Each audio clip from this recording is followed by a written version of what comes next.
let's do a cheers to the Sobeys and Safeway Liquid Beer for the podcast. We ride again. I love you guys. Careful, that cake's hot.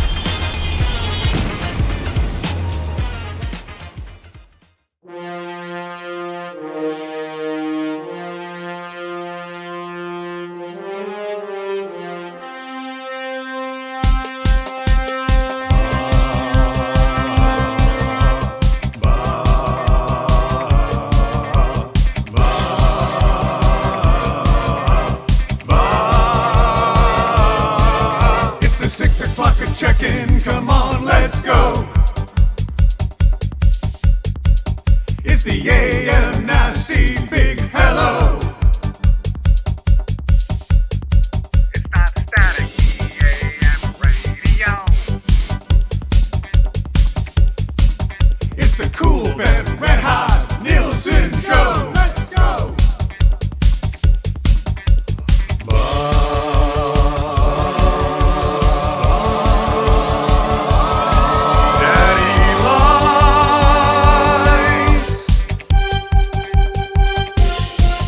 Everybody tuning in, even my wife. Mommy likes too. And those Macromala intros are cutting like a knife. Hey, it's Mitch texting in, he's your dealer for life. Let's crack a 6 o'clock and lager with some sirloin bites.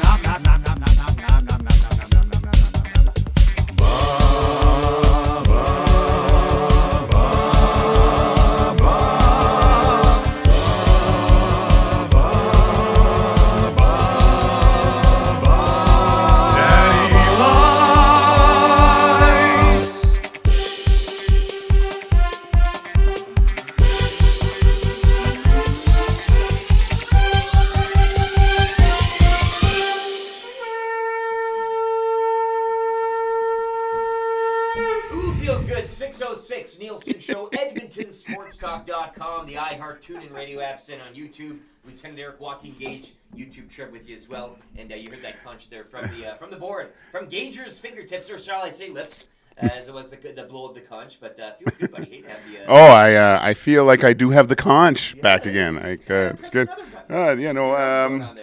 Gage with the board.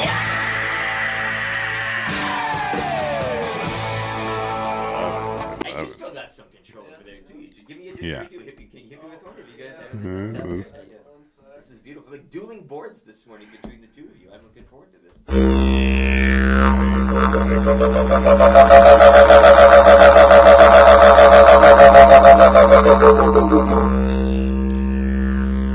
Now, my good buddy Shane Clausing said Mike's not on, Eric, and then Barry the Cheater says odd-sounding studio mic for LTE. .. I don't know if that's a thing or not, but I will yell, and then maybe Gager's mic can pick me up. Nothing yet. Echo Eric, loud Gager. This is one of those shows now. It's like the Vegas edition that we had, where it was all bubbly. We'll get on this. YouTube Trevor's on it. We'll figure this thing out. But blink twice if you can hear me. I'll try to talk a little louder so it gets on all the rest of the mics. And I will be talking quite loud given the events of last night's CFL football game, to which Week 10 kicked off from a soggy Ottawa. But maybe I'll wait a little to get to that. I don't mind yelling about that, though, later. It should be good if my mic doesn't work today, because it might get a little animated on that. It'll be a brief animation, 5 to 10 minutes of your time. But yeah, certainly an eventful night down there in Ottawa to kick off Week 10. Yes, I know my mic is off. Maybe it's unplugged or something. Maddie was screwing around with mics. Maybe I'll use the Beer of the Week mic. I don't have to turn any of these on, do I? Everyone gets to listen to me a little bit more. I'll press one of these. Here, I'll go like that. I'll go like that. Go like that.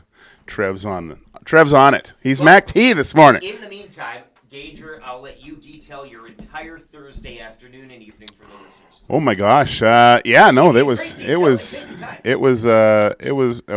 nothing really happened. I went home, did work. What else? Oh, I had a good conversation with Maddie on Two Guys. It was a broad spectrum of going over some of the Oilers things. A lot more Olympics, I think, mostly. Maddie had a great question for me. He asked, what I would prefer. Would I prefer winning the bronze or losing the gold medal match and getting the silver? And that's a tough one, right? Because when you win the bronze, you actually, you're competing for something. You've won. You've ended that arc of athletics with a victory. But then you look at the gold medal. You're challenging but you lose. Beaten by the best. Still a podium finish. Second best in that category.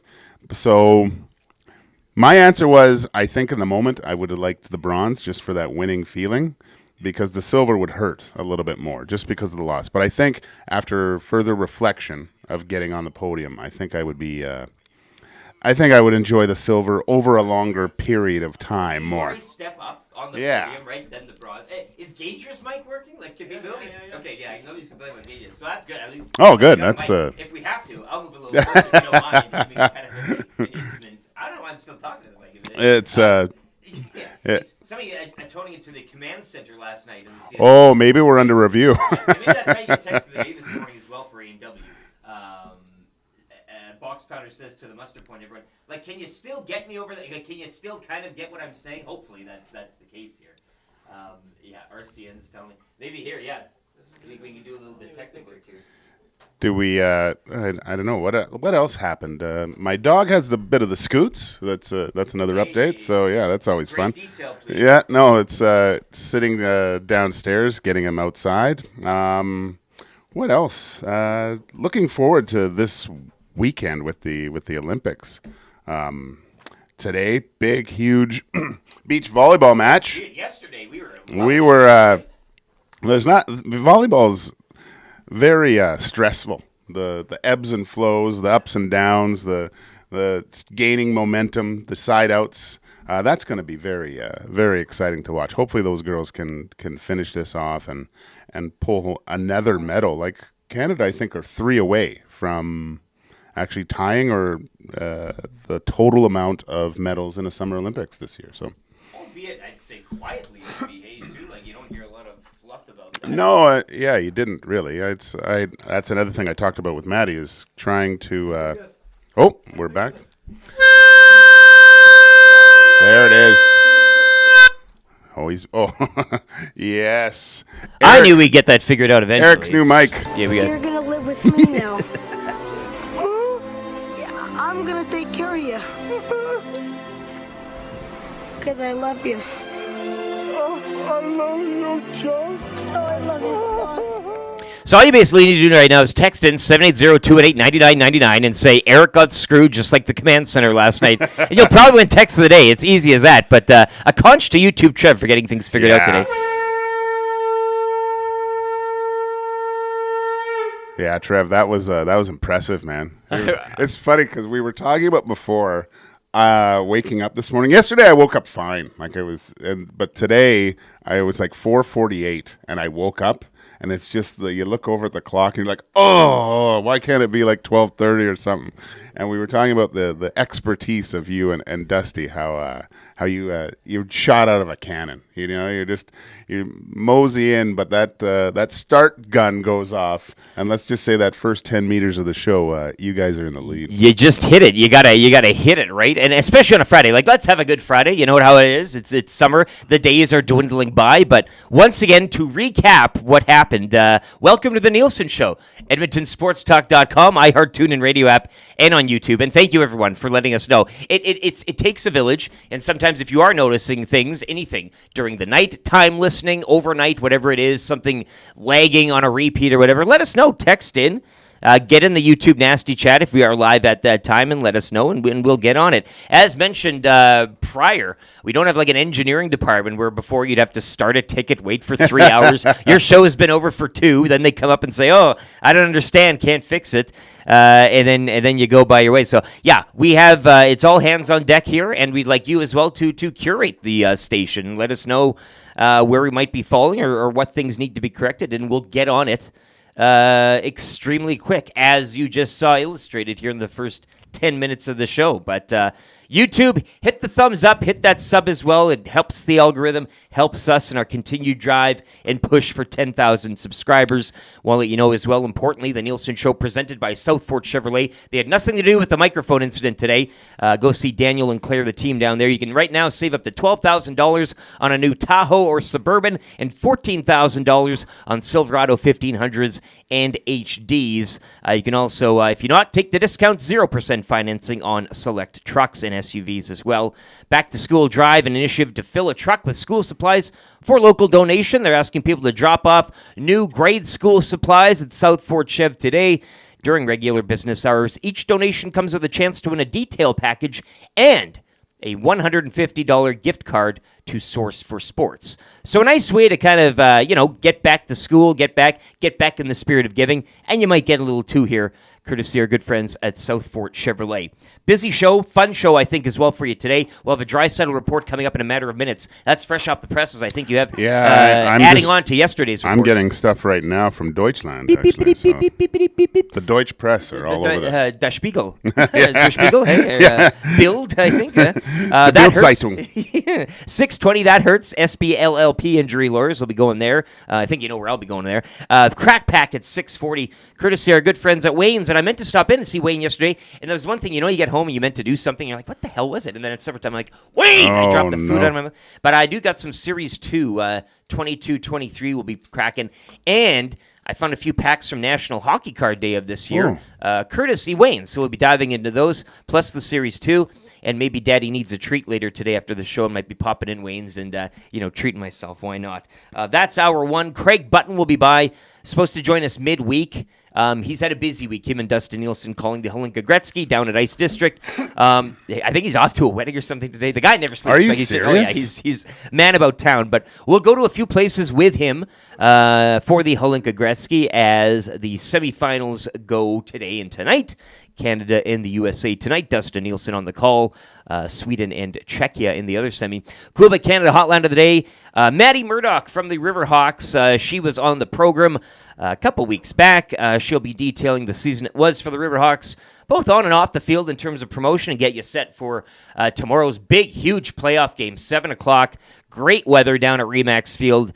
Get your tickets now while you can. It is assigned seating, but the prices have remained the same. So all things pointing to a nice evening tomorrow down in the River Valley, Riverhawk Baseball Playoff Edition. Kind of easy trivia. 3 questions to many. That's good for the Italian Center Shop. And a Sobeys and Safeway Liquor Beer of the Week. Courtesy Ben Stick Brewing. Some good folks down at Ben Stick. I think we'll be joined in studio as well. Live Cole, I think, will be joining us. But we're already set up here. Maddie sent me a text. He's got the beers. We have our samples chilling in the fridge. We have some other ones scattered on the tables over there. Hats, glasses, the whole bit. So we're These cooking. Are nice. Not bad, hey, that Red Sea. Yeah, that was good. It's I was a little bit taken aback when I first walked in, just seeing the Red Sea. I was like, what flames? What are we doing here? Well, it was either that or Canada Olympic stuff. I was like, the Olympic, a little bit of garb being sent to us. This is great. But, Citizen Brewing, I do believe. Got one of these pint glasses at home, real nice. Holds a nice volume. But you'll be going there with 4 brews at around 8:30 today. And as mentioned, Paris Jewelers inbox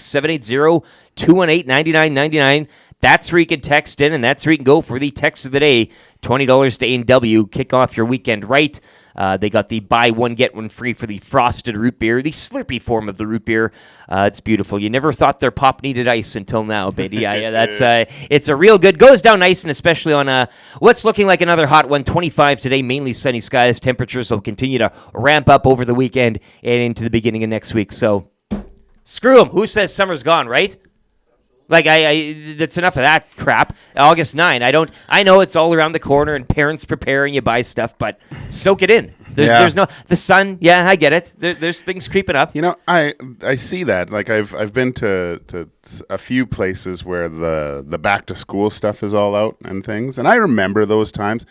But now it's a little bit different. Like, they're not as, obviously, it's not a great. One of the best commercials ever is that Staples commercial where it's beginning to look a lot like Christmas music, and the dad's happy and the kids are miserable, and he's going buying through the aisles with the cart. It's fantastic. But most, I found with my kids, and this is maybe a public announcement for people with going to school, what you do is you can order all that stuff online. Ooh. And I know everyone does, but it makes sure that when the kids get to school that you haven't missed anything. And I know you get the checklists and things like that. Well, then you blame it on the but they didn't. When the kids were younger and they didn't have something, or at certain ages, a lot of kids are mooches too. Like I remember my daughter, being the good-hearted person, she just gave all her stuff away because all these kids didn't have anything. She came back, Dad, I need this. I go, we bought that. He goes, but little Jimmy didn't have some. And I'm like, well, screw Jimmy. The dog-eat-dog world out there, hey, as we were talking. But that is a nice, that must make you feel good as a father, though, at that age. You're like, this is a natural thing that I didn't have to teach him. I'm doing something right, I guess. Those erasers yeah. Gages don't raise any cheap kids. The texts have been flying in good as well. Best time of the year is right around the corner. That comes in from Morgan. Christmas, is that what it? We're not even. As I said, the tattooist down the hall already got those Halloween decorations up. I don't know what's going on there, but that's a weird one. Conch for Whale and the Wolf for finding Randy Ambrosi hiding in the closet with them after unplugging LTE's mic. I like that. That's good. Combe Drew with that one, and I'll say right now, clubhouse leader for that in terms of text of the day. So get him in, whether it's last night's CFL game, Olympics, or anything else. 780-218-9999. It's 6:19. Let's get to this Draisaitl report real quick here, Gage. Beep beep beep beep beep beep beep beep beep beep beep beep. Well, looking back in Deutschland right now, and looking at some of the local papers, there has been some chatter with Leon Draisaitl, but. Unfortunately, like yesterday, no news to report. Okay. Well, but again, yesterday there was no news. You've now gone abroad. You've contacted your sources in Germany, the papers, all that. And I have contacted Toby Abstreiter, who was a teammate of mine. Coaches, I'm not sure if he still does, but he has coached the World Junior team for the last few years.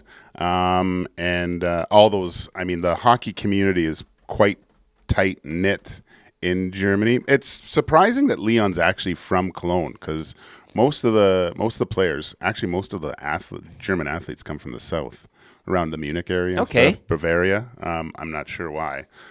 So for him, coming from the north is a little bit different. But yeah, there's obviously there's talks about it in Germany too, to see what's happening and stuff. Is he coming home to the Cologne Haie, the Sharks of Cologne? But wouldn't that be something?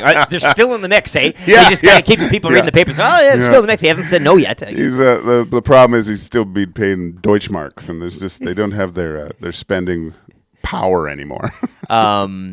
I do. Alphonso Davies, too, a bit of trade wins as he might be out of Bayern Munich. So it's funny, the Edmonton connection with Germany and kind of right now, and 2-star players pretty strong. I wonder who Leon's football team is in Germany. Well, he wears that FCK hat all the time. People are like, okay. Who's the U? Yeah. But it's either FC Cologne, as you said, that's where, or I think that's the logo of Kaiserslautern. I think that's their really? team. It's one of the two, but I think it is a football or soccer club. Of course it would be. What's funny is I like that video where they do that elimination soccer game and he kicks it at Skinner and tells him to get out of here or whatever. It's so funny how good the Europeans are at soccer, because I remember going. That's a natural. You're like born with the muscle. It's like skating almost, right? So you go to a place where maybe hockey's not that prevalent or whatever, but I remember just right now, you would probably, a lot of players would be heading over to Europe if they're playing over there, right? Because training camp starts a little bit earlier, season starts a little bit earlier. But for workouts and stuff, sometimes you play a game of soccer, and I think, you know what, I used to play as a kid. I'm not that bad or whatever. Compared to the people you knew. And actually working out here with a few guys, that Dave Cooper, who's been on the hangout with me, we would play, just a few of us, Chris Dingman and stuff. So and we'd get a little bit better. Obviously, we're professional athletes, so we sucked at first. And I felt like, the competitive drive gets into you. Yeah, I think my game's coming along here. I'm a good midfielder. And then I would get out with these kids that, that's all they played, and I was embarrassed out there, like their ball handling. Slaps you across the face. It's a real wake-up But it wasn't call. even that. It was like how they protected the ball too, how they put out their arms and like shielded themselves. Like it's a physical Yeah, sport. it's way more physical than I thought it was, and I can't imagine like how playing against like pros and stuff like that, if you ever could, and see how good they are. Well, even think about it. You're wearing a slipper, and basically you put on a slipper, run top speed in your house, and kick your bed. Yeah. You go down hard, but then in like a minute, you're like, the swelling and the pain goes up. But it's Wales too. When I was in Wales, I was visiting my buddy's uncle and aunt type of thing, and they were having a barbecue, and the cousins are coming over, like half my age. And everybody has a kickabout. You're standing around the ball. That's what you do. So I'm like, well, again, I like you. I'm like, I can keep the ball up a couple of times. Shouldn't be that bad. His nephews and cousins coming 10 years old. They're rolling it down their backs and doing all this. And nobody's blinking an eye. I'm like, it's crazy. It's absolutely nuts. They probably think the same thing when we go skating and, handle doing Michigans and stuff. Exactly. Anyway. Did I miss the Draisaitl update? Amos Moses says, you did. You'll have to scan back in the video or check it out later in the pod. Tell your friends, of course, Joaquin Gage on the beat. We're just missing the little hat with press sticking out of it. I think that would be a nice maybe tweed jacket or something. Maybe I'll just come in every week and update the people. This is my last day, so thanks for having me this week. Well, you've been on. You've been hosting with Jay Milne. You were on last week. A little Dusty too. Like you've been. I've been, Dusty, he's a busy boy this time of year, and give him a didgeridoo. Yeah, I was going to say, give it all. Unload it all. Give yourself a conch. A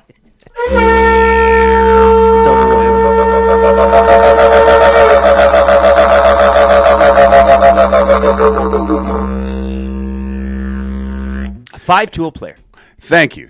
I just, I know. Hopefully, the listeners had a good week. I know those are huge shoes to fill with Dusty. But he'll be back next week, and everything will be back to normal. But thank you for having me, guys. This has been a great week. Love to have you anytime. The desk is always calling your name and welcoming you. 780-218-9999 if you want any messages for Gager and the week that it was. And, let's be honest, all summer long and kind of coming in on and off, and tough to kind of build up a steady rhythm with that. Yeah. So that's, I get it, man. Atif, it's a miracle. Eric's mic works. Now I can stand. Atif, a nice self-deprecating. Atif, that's a real good one, too. I think you're neck and neck with Lacombe Drew right now for text of the day. We'll get into that hurts right now prior to a sports update here. And I'll be brief. I mean, look, I don't want to whine on about officiating during the hockey season, during the NFL season, really during any sports season. I think we can always sit here and gripe about officiating in one part or another, and sometimes rightly so. I get it, and it's frustrating, and it's out of your control, and you just want to scream and shout about it. But that hurts, courtesy our injury lawyers. SBLLP, Albertans suffer personal injuries like I suffered last night. Accidents every single day. Many of you are too overwhelmed to seek the legal advice you need. Leave it in the hands of those who can look after it for you, the experts at SBLLP. Personal injury lawyers have the experience to gather evidence and advance your claim to ensure you get fair compensation, and the best part is you don't need to be intimidated by the process. www.sb-llp.com. Click personal injury or give them a call, 780-438-5281. No need to feel shame. Let SBLLP handle the claim. And once again, you know where I'm going on this one. CFL last night, Week 10 kicking off from Ottawa. It was wet. Hurricane remnants. I can't remember the name of the storm, but the rain was just pouring down there in sheets. Credit to the Red Blacks fans who stuck around, because they do believe every home game they've had this year has been a little wet. So good on them for kind of showing up and gutting it out. And gutting out a gut-wrenching football game, to be honest with you. 3-3 at the half. You had blocked kicks. You had turnovers. Hard hitting between two teams that really have no business being mad at each other for any sense. And I don't think it was really through grudging or anything. It was just a hard-hitting football game all around. 4 points for Ottawa in the third. Then it was 10-6 for the Riders in the fourth. Basically, again, you're heading to overtime. 9 points each in the overtime frame, which leaves you tied 22-22 when the dust settles. But the big question was the command center getting involved late on. And there's two parts of me where I understand the technicality of the game.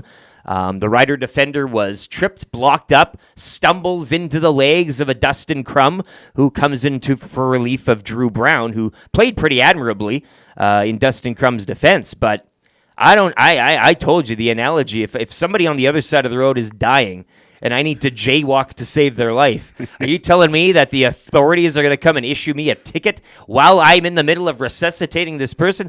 I get it. It's against the law and it's against the rules to go below the knees on a quarterback.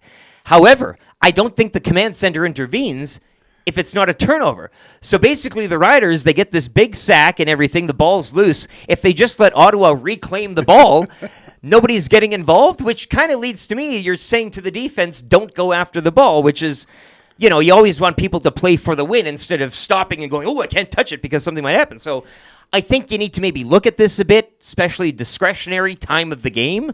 But it was just an odd one. It's got people talking. Yeah. And look, as I said, every second night there's an Oilers game, we're bitching about some reffing decision or NHL command center call from the greater umbrella rule of the law.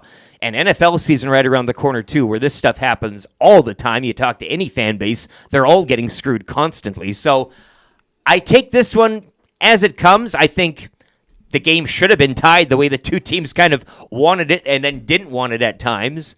But a fascinating affair last night. And in terms of CFL rules and play clock and down and how the overtime is, that was just a nice game to kind of, aside from the command center getting involved, showcase the fun of a CFL game. Because Ottawa got the ball back with a minute left. And I mean, again, Saskatchewan kicks that field goal to go ahead, and you're thinking all fancy free.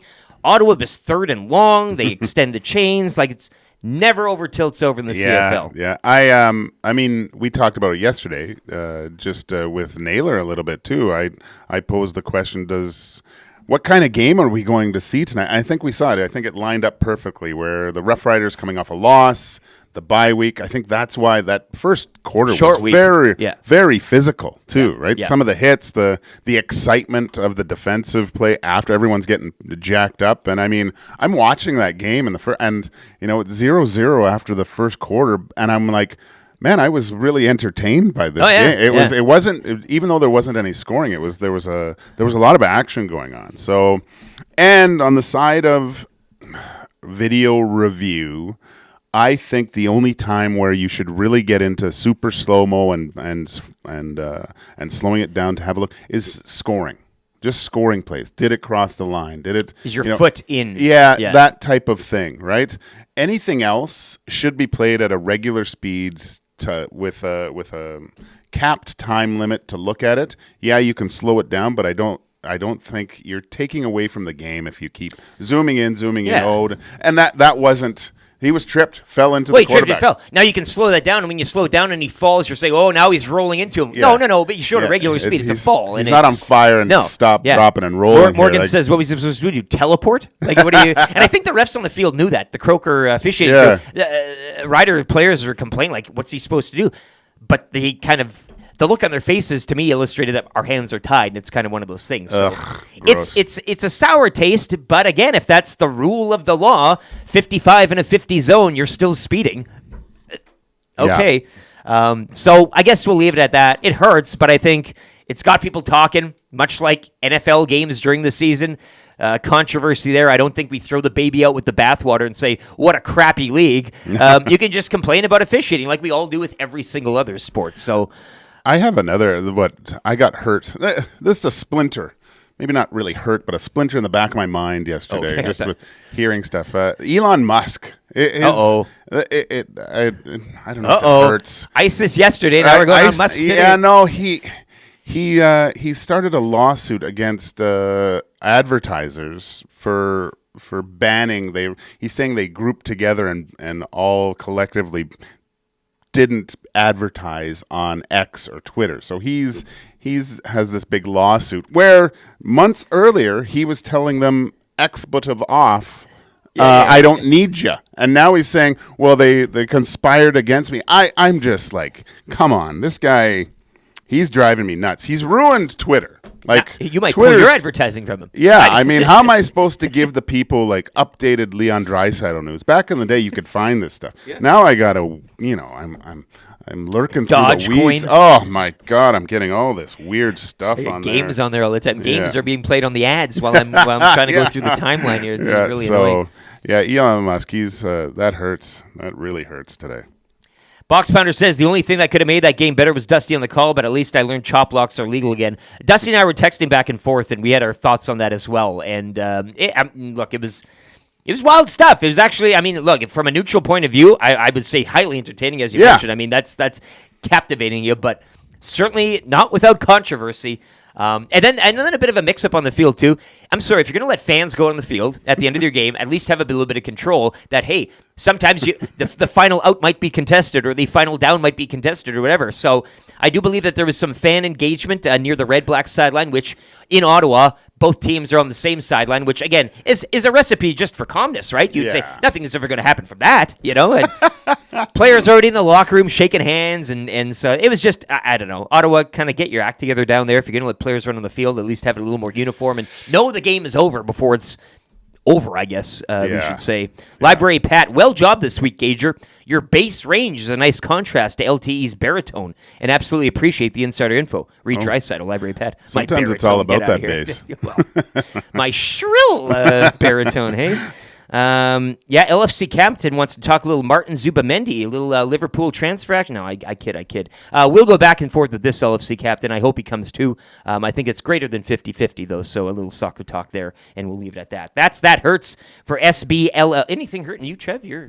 No, you're fine. It's all good. You're going home this weekend? Home cooking? Yeah, and I can't wait. You leave today after the show or what? Like straight right off? After? Yeah, it'll be good. Gonna make a quick stop, see a great aunt of mine and a red deer, which will be nice, and then going to Pincher quickly as well. So I got a few stops. I got some people I just want to say hi to. It's been a few years since I've moved to Edmonton, which is going to be pretty cool to see them.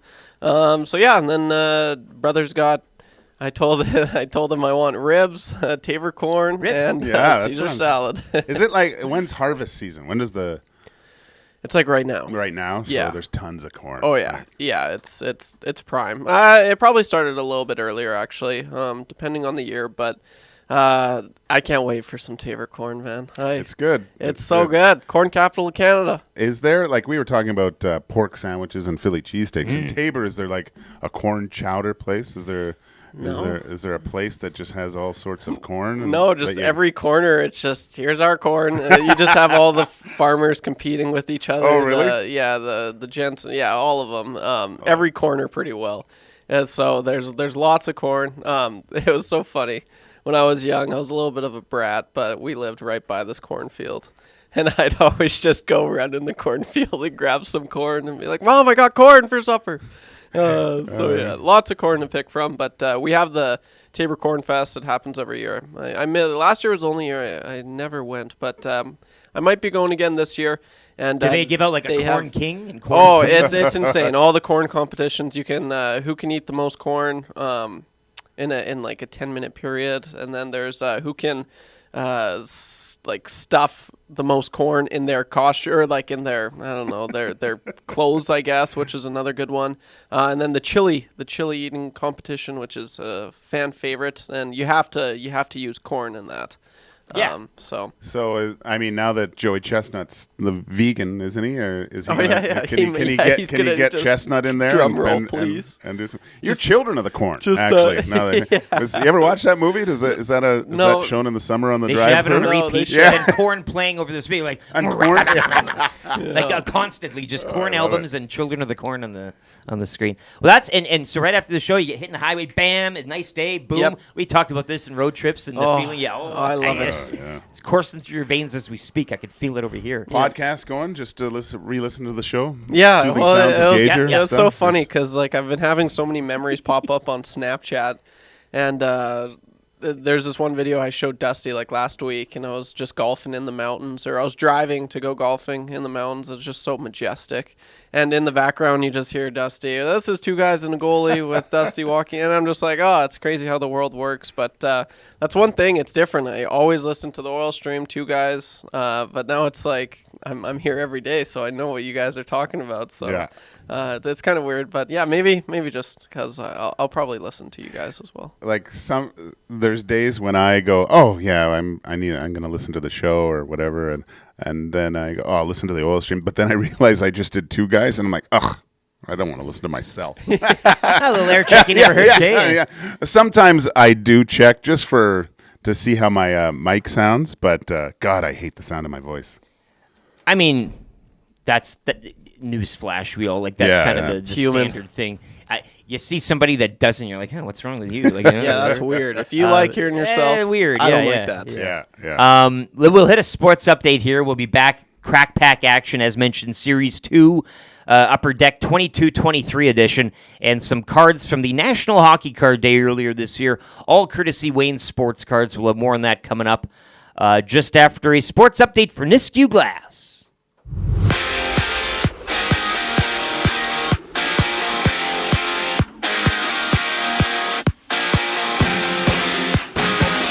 Hard-hitting and wet evening from Ottawa saw the Red Blacks and Rough Riders end up all square, 22-22, your final.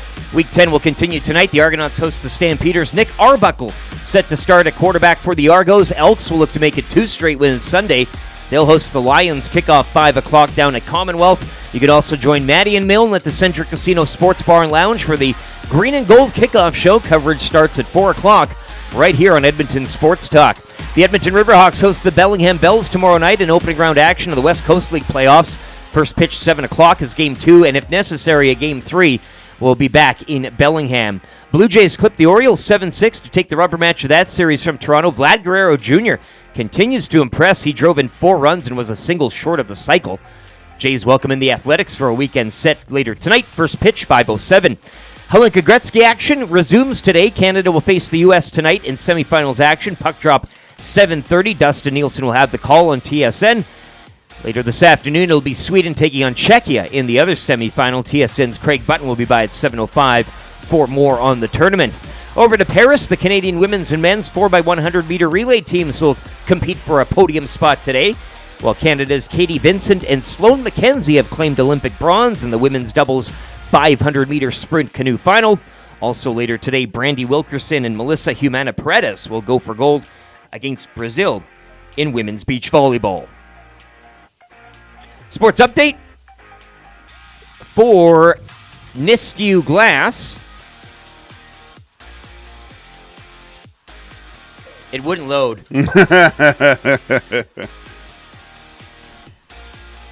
Nisku Glass can meet all of your automotive, residential, and commercial glass needs. They offer free pickup and drop-off services for your vehicle and free estimates at your home and business, and have a 4.8-star rating on Google. They will service anywhere in the greater Edmonton area and beyond. Give them a call, 780-955-7989, to meet all of your glass needs. The Nielson Show, featuring Lieutenant Eric. Only on Edmonton Sports Talk.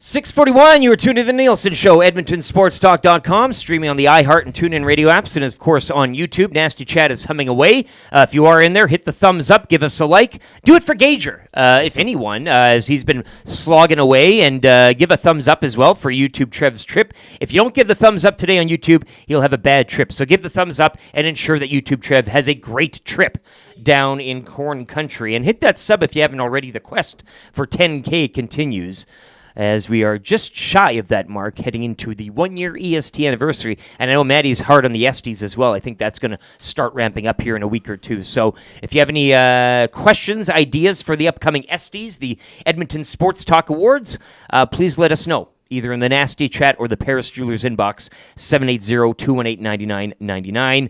And that Paris Jewelers inbox, once again, proud sponsors. You can check them out, www.parisjewelers.com. Family owned and operated, nearest one here to us in the West Edmonton Mall, but 22 stores, 4 provinces across Canada. Check them out today. Also, Nielson Show brought to you by South Fort Chev. As mentioned earlier, the Back to School Drive, an initiative to fill a truck with school supplies, is on now. They're asking people just drop off new school-grade supplies, South Fort Chev, during regular business hours out in Fort Saskatchewan. Each donation comes with a chance to win a detail package and a $150 gift card to Source for Sports. So get out there and give. to South Fort Chev, and you may be getting a little back as well in terms of a gift card and a chance to win a detail package as well. Check them out for more info, www.southfortchev.com. We will get into the crack pack right now for Wayne's, as mentioned, Series 2 edition, 22-23. We'll deal them out as is here, and Trev, you can also crack if you'd so choose. I'll leave that there for you. And a National Hockey Card Day 2024 as well. These packs given out. Wayne's usually, it's a big bash earlier in the kind of the spring. And didn't crack these yet. Had them sitting around. Once again, apologies, Wayne, if you are listening, and the girls down there. Meant to give you a visit yesterday. Slipped my mind, but maybe I'll be back in later today and treat myself a little bit. Sorry, Trevor, could have tossed those to you there. So I'm cracking the. You already got into that Series 2, eh? I just went into that. I got a good pack here. I got a really good pack. Austin Watson, Robert Thomas, Zemgus Girgensons. Caleb Jones, Andrei Kuzmenko, Young Gun. Which ones are those? So this is the National Hockey Card Day? Yeah, this is the Series 2. Oh, the Series 2. Okay, I got some good ones. Nichushkin, oh boy. I remember as a kid that if you got a player in a certain uniform, like I got Sam Carrick as a Duck, which is cool. Yeah. No idea who Rasmus Appland is. Josh Morrissey, a very good defender. I believe Patrick Hornqvist, he's retired. Michael Bunting, the pain in the side of most players. Evgeny Kuznetsov, just saw him back in Russia pull his super slow-mo shootout goal, which is illegal. Well, you can't see anymore because YouTube's outlawed. Yeah, I guess.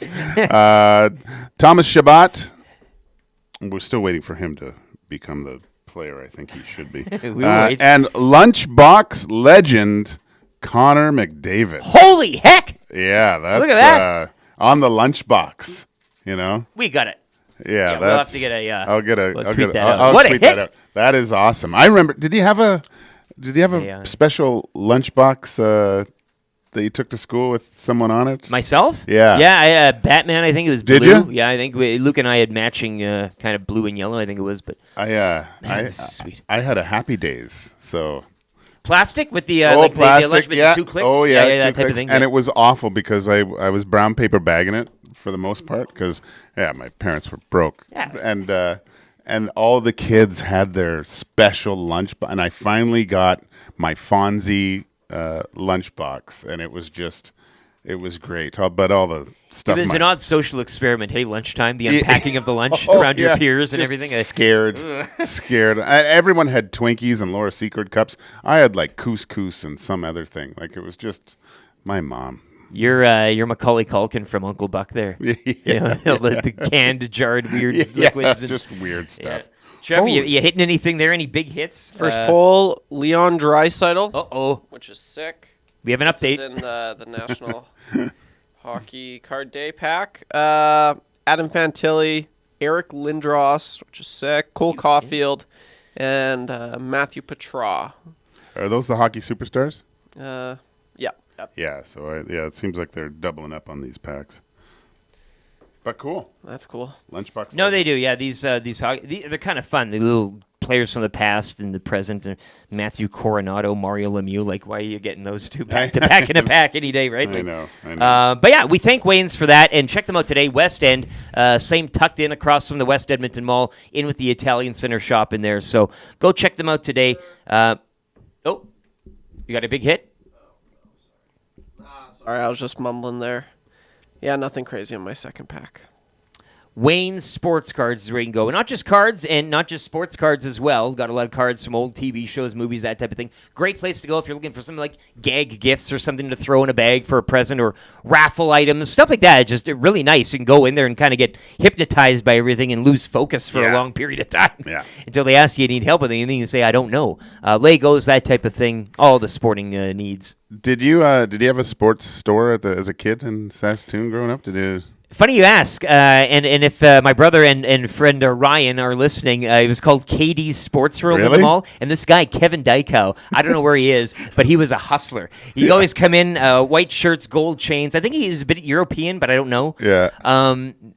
but it was at the height of the Pokemon card game, and we were hustling. Like we were just old enough to like rip kids off. Like you did it for fun, but you knew the value as well. Yeah. But he made money hand over fist. Oh, it's just ripped off kids, and the parents would go in and get rinsed, like because it's not the kids spending money, it's the parents. So this whole and he'd host tournaments it was located in a mall, and he'd do all this stuff.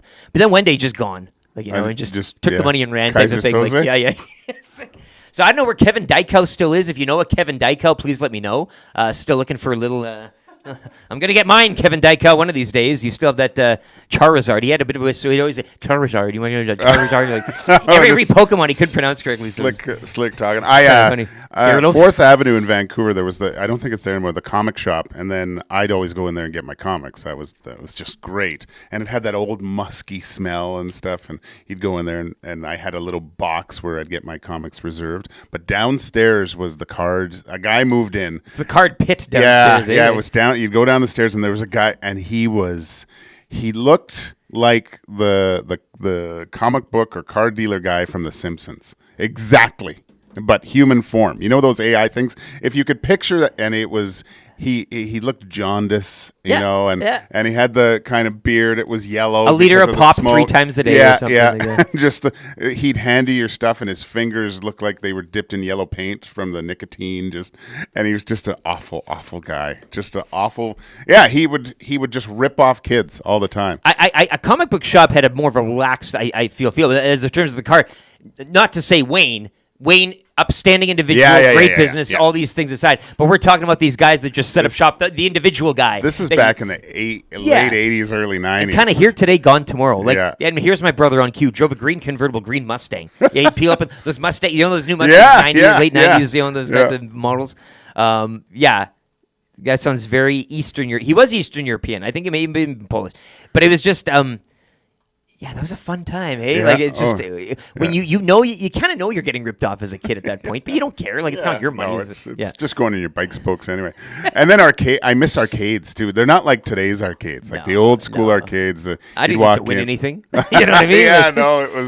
It was a sleazy place to go. It was crazy. Who is it here? I don't want to forget this as well. Who was talking about the pop at Wayne's? Yes, Wayne's does sell. Yeah, and don't forget at Wayne's they've got the pop. They got a whole bunch of I can't remember the brand either, but it's the regular stuff you can't get at grocery stores. Great collectible place. Sports and otherwise. Let's just say that. Lots of things to look at there and peruse, and you can kill multiple hours walking through the aisles of Wayne's. So we thank him very much today. Coming up as well, Craig Button will be by. We'll get a little Hlinka talk as the tournament paused yesterday, allowing Dustin Neelson to check out not one but 2 movies as his big day. Did he? Came in here. He had a little bit of business to do, like meeting stuff.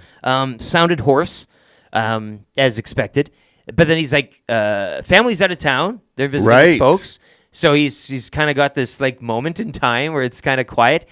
And to give the voice a break, he said he's going to that Wolverine. What was it? The Deadpool Wolverine stack, and then Twisters. I think he also said he wanted to see. So he did a full day of the film back to back, huh? So that, and I would expect to don't air for supper afterwards. Probably came home, had a good Dustin Neelson night. So really hoping he had a good one last night, and I look forward to hearing his review on both of those films. But Craig Button. Yes, he'll be on call with Dave Reed, I think was the guy doing the panel there for TSN. Right, alongside Laura Dykin. So it'll be Reed and Nielsen tonight on the call, and this afternoon, Sweden, Czechia, and then Canada, USA. The good old rivalry reignited again. Hey, States and Canada, gotta love it. Cool Bet Hotline of the Day, we got something cooking on that as well coming up after Craig Button. And then we'll go Maddie Murdoch from the Riverhawks once again. Pretty exciting weekend on tap here in Edmonton. And a nice one as well. Mentioned the temperatures. 27 tomorrow, 28 for Sunday. Fits just perfectly for Riverhawks tomorrow, 7 o'clock. Get tickets now. We'll have more of an update on that with Maddie at around 7:40. In terms of ticket availability, where and how you can get them, because it is assigned seating now. You don't just walk up as you normally do. There are a few more rules now with the expected attendance crush, so we'll get more info on that. But Saturday, 27, and then for the Elks, Sunday, 28. Kickoff once again. You know how we do here in Commonwealth Sunday at 5. That's kind of been the theme of the past few weeks or month, if you will. And we'll be tailgating down there as well. Zach will be set up a couple hours early down at Commonwealth. And the Green and Gold Kickoff Show with Maddie and Milne returns from the Central Casino Sports Bar and Lounge. So if you can't get out to the game or the tailgate, certainly join the boys there at the Central Casino Sports Bar and Lounge. Can't wait to get back. I'm jonesing for an away game so I can kind of get down there and hang with the boys, that type of thing. It's been you're getting into into your season of it, man. I'm feeling it again, and I got to get down. Don't they have the brisket? What is the smoked brisket cheesesteak? The Philly smoked brisket cheesesteak. Yeah. And that was for your Thursday nighter. Yeah, I had Pavlov's dog syndrome every time you mentioned that thing. That sounded delicious. I loved it, and casino food, like, that hits a little different. I'll just say, like, from the kitchen. They go to bars and pubs all the time, but the casino food is just, it's cooked with that extra bit of care. But 780-218-9999. Mark says, sounds good now. So, thank you, Mark. Only about 40 minutes late on that whole mic, but again, a conch for the two of you right now. Conch each other, please, if you will. You for filling in for Dusty and Trev for the outstanding work today on the mics.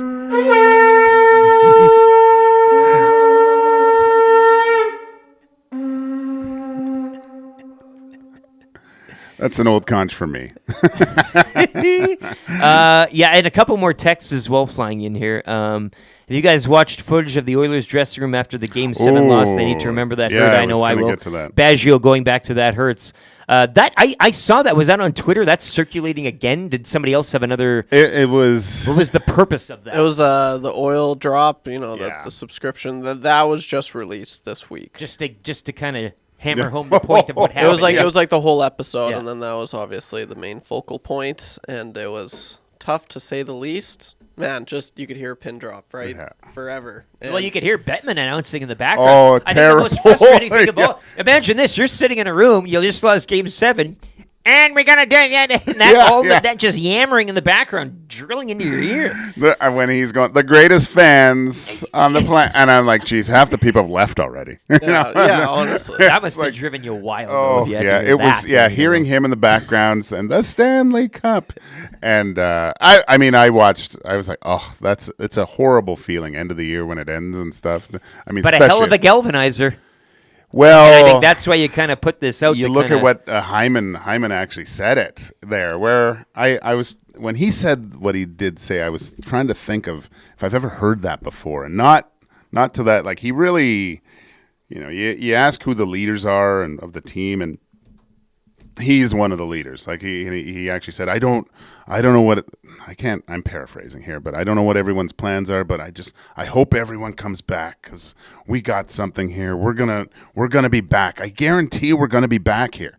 And it was encouraging to see. And he was just like, it's almost looking at Hyman in that state of mind, so to speak. It's like he wanted to start the next season the next day and get going again, right? So. Screw the golf tournament out and that type of thing, like all this fun that you're supposed to do during the summer. You can kind of tell that, like, behind the smile that they put on, and a lot of charitable acts, but you're just kind of like, let's get this over with and get going again. And to see Connor just destroyed, they're all destroyed. It was. Bar Down just tweeted this out 2 minutes ago. If you want to see what we're talking about at Bar Down, but it's actually got the full video quote from Hyman saying the words or whatever. And it's a profanity laden rant there, but all do. That's and look, that's if you get that close, that's a hell of a pusher for next year. And again, as we said too, getting that close means the summer is basically just a blink and you're back at it too, in a sense. As opposed to maybe getting knocked out really early and you get the whole long summer to dwell and stew about that.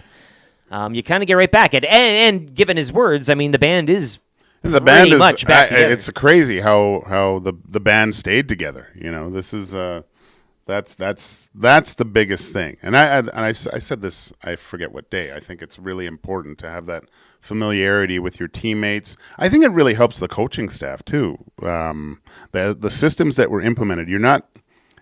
These guys are professional athletes, but they're every system's a little bit different. Going to a different team takes subtle adjustments. There's no adjustments here. This is and you've said too in the past, an older, more mature group. Like you don't want to be kind of they know who they are now. You don't need any more growing or any of that. No. This is it's a singular focus. I don't think, like I've always said, I hate when it gets to the end of the year and there's records to be broken and who's going to win this individual award, and I think it takes away.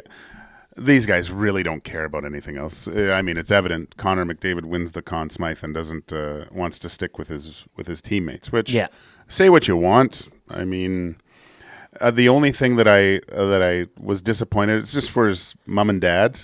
You know, they were waiting to see him win a trophy. You know, you're always very proud Especially of your his dad. kids. You know, he was waiting, and it was like, oh gosh, yeah. So probably they're just as heartbroken. Yeah. But no, I understand it completely. And Oscar Klefbom as well, announcing officially his retirement. We can kind of lay to rest the Klefbom could be. I mean, there's always that mumbling from certain corners of the room when Sneak it came in for the league minimum. Hey, here. you know, but I think we can kind of finally give him the salute he deserves and sail on, you crazy diamond there in terms of Oscar Klefbom. But VR Montenegro says I couldn't watch it. Still stings in the nasty chat. Trev, you bleed through and through.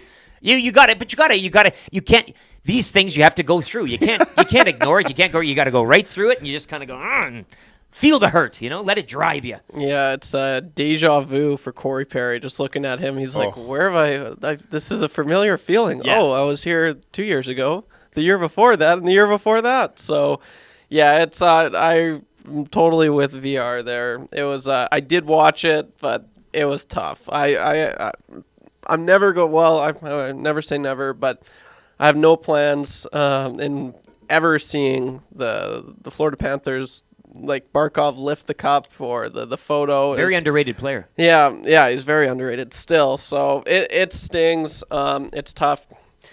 You know, some teams, they say it's like, oh yeah, you have to lose to win. I just feel like the Oilers have done, you know, their fair share of losing. I really thought that this was the year. It sucks, but like, yeah, I mean, Zach Hyman, I love him saying that. You know, it's huge for the team, and it's huge for like Connor and Leon. You know, they're just like, wow, like look what we're building here. Like we brought in Zach Hyman. He's fairly new to this organization. And he's coming out and saying that, like, guys, like that's integral for you know, the team going forward, and it's just gonna trending upwards. Like this team's gonna keep doing what they're doing, and you know, who knows who else they bring along the way in a year or 2 years time, right? And if they can finally get that done, I'm praying that they get it done one day. But yeah, it was still tough though, like. Just seeing all the guys, they're just so distraught. Like I can't imagine. And I remember in the COVID year 2020 when Tampa won it over Dallas. Yeah, and then you just see Jamie Benn by himself in the room, just head down for like, and it was like it showed it was like 2 hours after the game. Yeah, he still has all of his equipment on. I'm like, oh my gosh. So that one was tough, but this one was obviously a little bit more tough for me. Speaking of guys that keep their gear on after the final game, Sean Podine, old Edmonton Oiler, when he won the cup with the Colorado Avalanche, he wore his gear for the next 2 days. He didn't take it off. Staph infection. Yeah, he was at the bar like with his gear on still after they won. So there's let's hope that Zach Hyman can just wear his gear for the next week after the end of next season. All they got to do is make the playoffs and win their last game of the year, right? So. That's pretty much it. Yeah, in a sense. And you kind of just go in there. Whoever they had, that guy that they brought in that wrote the books, the motivational, just have you at half the price. All you got to do is make the playoffs, win your last game. Boom, bam. It's right there. Barry says, didn't want to watch, but forced myself to. I like that, Barry. You got to, again, take your medicine. It stung, but got to feel that pain to help the healing. Yeah. And that's part. And I think enough time is kind of now. We've all, again, they've been out at the golf tournaments. The weddings have come and gone. The engagements, all that stuff. So now's the time. You gotta look back into it, crack open that seal again, and get into it. And again, you had the Draisaitl report earlier. Nothing new on that front, so we shall wait. It'll be an interesting couple of weeks here heading towards September just to see when and how things get done. But yeah, certainly some things off the ice for Stan Bowman and crew to do, and we look forward, I think, as well for just the team as a whole to get back on the ice. Yeah, keep your captain skates. No preseasons. I don't. No. You know, the days of raising my eyebrow at a Kesselring shift or something. Like I just don't care anymore, right? No. And I think we had that feeling last season too. Yeah. but the season started so rocky that you're like, whoa, we got to. And the problem with that many games, I think it puts unfair expectations on certain players. Like we saw Connor Brown with Connor McDavid, and we were talking about that all summer, saying, "Oh my gosh, he's reunited with his childhood friend. There seems to be some chemistry." And we saw the what happened throughout the year. And really, when I look back at the Oilers season, I think my favorite part of the whole season was when he did score his first goal, and the way the crowd reacted to him. I mean, I don't know where you're going to get that kind of admiration from fans, and knowing what he's gone through, and realizing the significance of this player, seeing the hard work that he's actually doing on a consistent basis. I mean, there's a reason why he picked to come back. I think and he was coming off an injury. Yeah, So as the season went on, you kind of saw maybe the real quote unquote Connor Brown kind of emerge, and then coming at the end of the year in the Right. playoffs, he was a huge piece of that puzzle. So another year removed from that injury and procedure, maybe you get finally cool. what the Connor Brown that you saw in the catalog type of. Do we know when that kind of Drive to Survive show's coming? Is that going to just hit right before the season? Something like probably. I'm pretty sure they're releasing it. Like this upcoming season. I don't know when though. Oh, okay. I'll check on that. That's going to be a lot of fun to watch. I've actually been kind of looking around the league and seeing where who is going to give who's the top teams, and that Nashville team's. It's piquing my interest more and more. Trotz is ready to go there. He's no retooling, rebuilding or whatever, but that'll be interesting. We'll get to maybe a little bit of that Oilers off season too, maybe with Craig Button. We'll get his thoughts on all of that, but he'll be coming up next with more of a heavy focus on the Hlinka Gretzky tournament. Yes. Of course, semifinals action gets underway today. Dustin Neelson will have the call, so we'll be joined by Craig coming up next. First, a sports update. Lieutenant Eric Joaquin Gage, YouTube Trev. This is the Nielson Show, presented by Southfort Chev, EdmontonSportsTalk.com. I like it. No, I like it. It's good to hear you.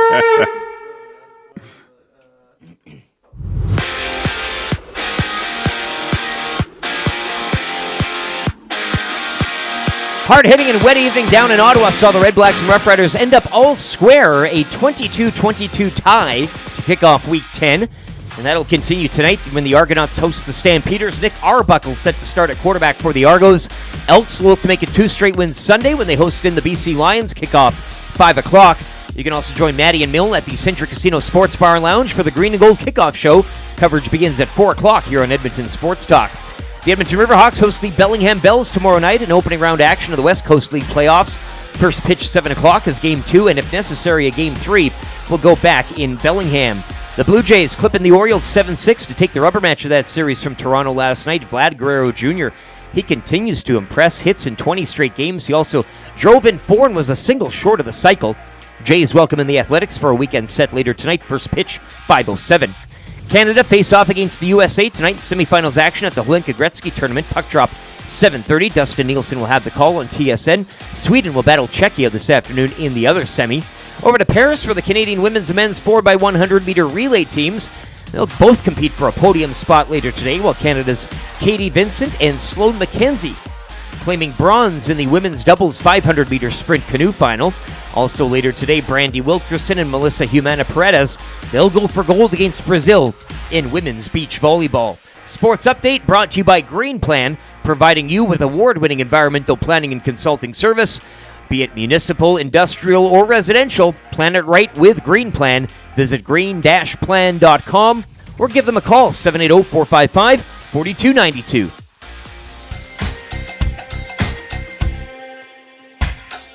What say you? Hey, nasty crew. We got the Nielson show flu. Well, there's nothing we can do about it. What say you? Hey, nasty crew.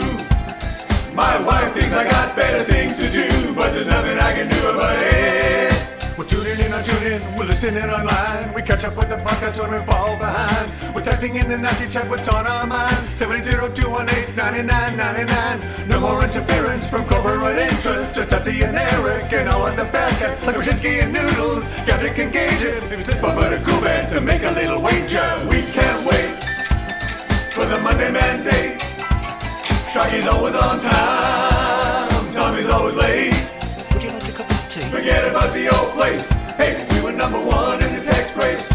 We don't miss all the commercial breaks, but we sure miss Nickelback today. We wanna hear some Huntics and we wanna hear Renee. Why not hold the neck up when I wanna kids away? Beat left the tire fire and remember that name. We love every goal song, but what about the Canes? Macramella, Rapaport, Drager and Tanier. It ain't Christmas season, but they sound like reindeer. Button and my cousin and the tales of the North. All about him given person, does he go forth? What say you? AM Nasty Crew. We got the Nielson Tro flu. And there's nothing we can do about it. And there's nothing we can do about it. And there's nothing we can do about it. 7:08, you are tuned into the Nielson Show, EdmontonSportsTalk.com, the iHeart TuneIn radio apps, and of course on YouTube. Hit that subscribe button if you haven't already, and give us a thumbs up. We're close to changing 100 on the morning, which is always nice to see. Really pound that algorithm. And if you do know people out in the wild who maybe aren't familiar with what we're doing yet, word of the mouth is our advertising campaign as it stands. So please pass along Nielson and the boys. They're kicking it, and almost better than before, because now you have the video component as well, along with the constant audio. So YouTube, Edmonton Sports Talk, where you can find it. Hit the subscribe and give us a like as well. Hangout coming up later today. We got the Lock Shop as well, Oil Stream, and all those good things to come. Want to let you know as well, Nielson Show presented by Southfort Chev in Fort Saskatchewan. Tell them the EST boys sent you as well, or you can check them out online, www.southfortchev.com. And right now, courtesy Claire, she works alongside Daniel there, two of the two heads that rule Southfort Chev. But right now, you can save up to $12,000 on a new Tahoe or Suburban. And Claire says she can personally vouch for the Tahoe, perfect for skiing, hockey, and accommodating all the car seats and strollers. Truly the best vehicle for a family. You can also save up to $14,000 on the Silverado 1500s and HDs. They also have their back-to-school drive, where you can fill a truck with school supplies right now at Southfort Chev.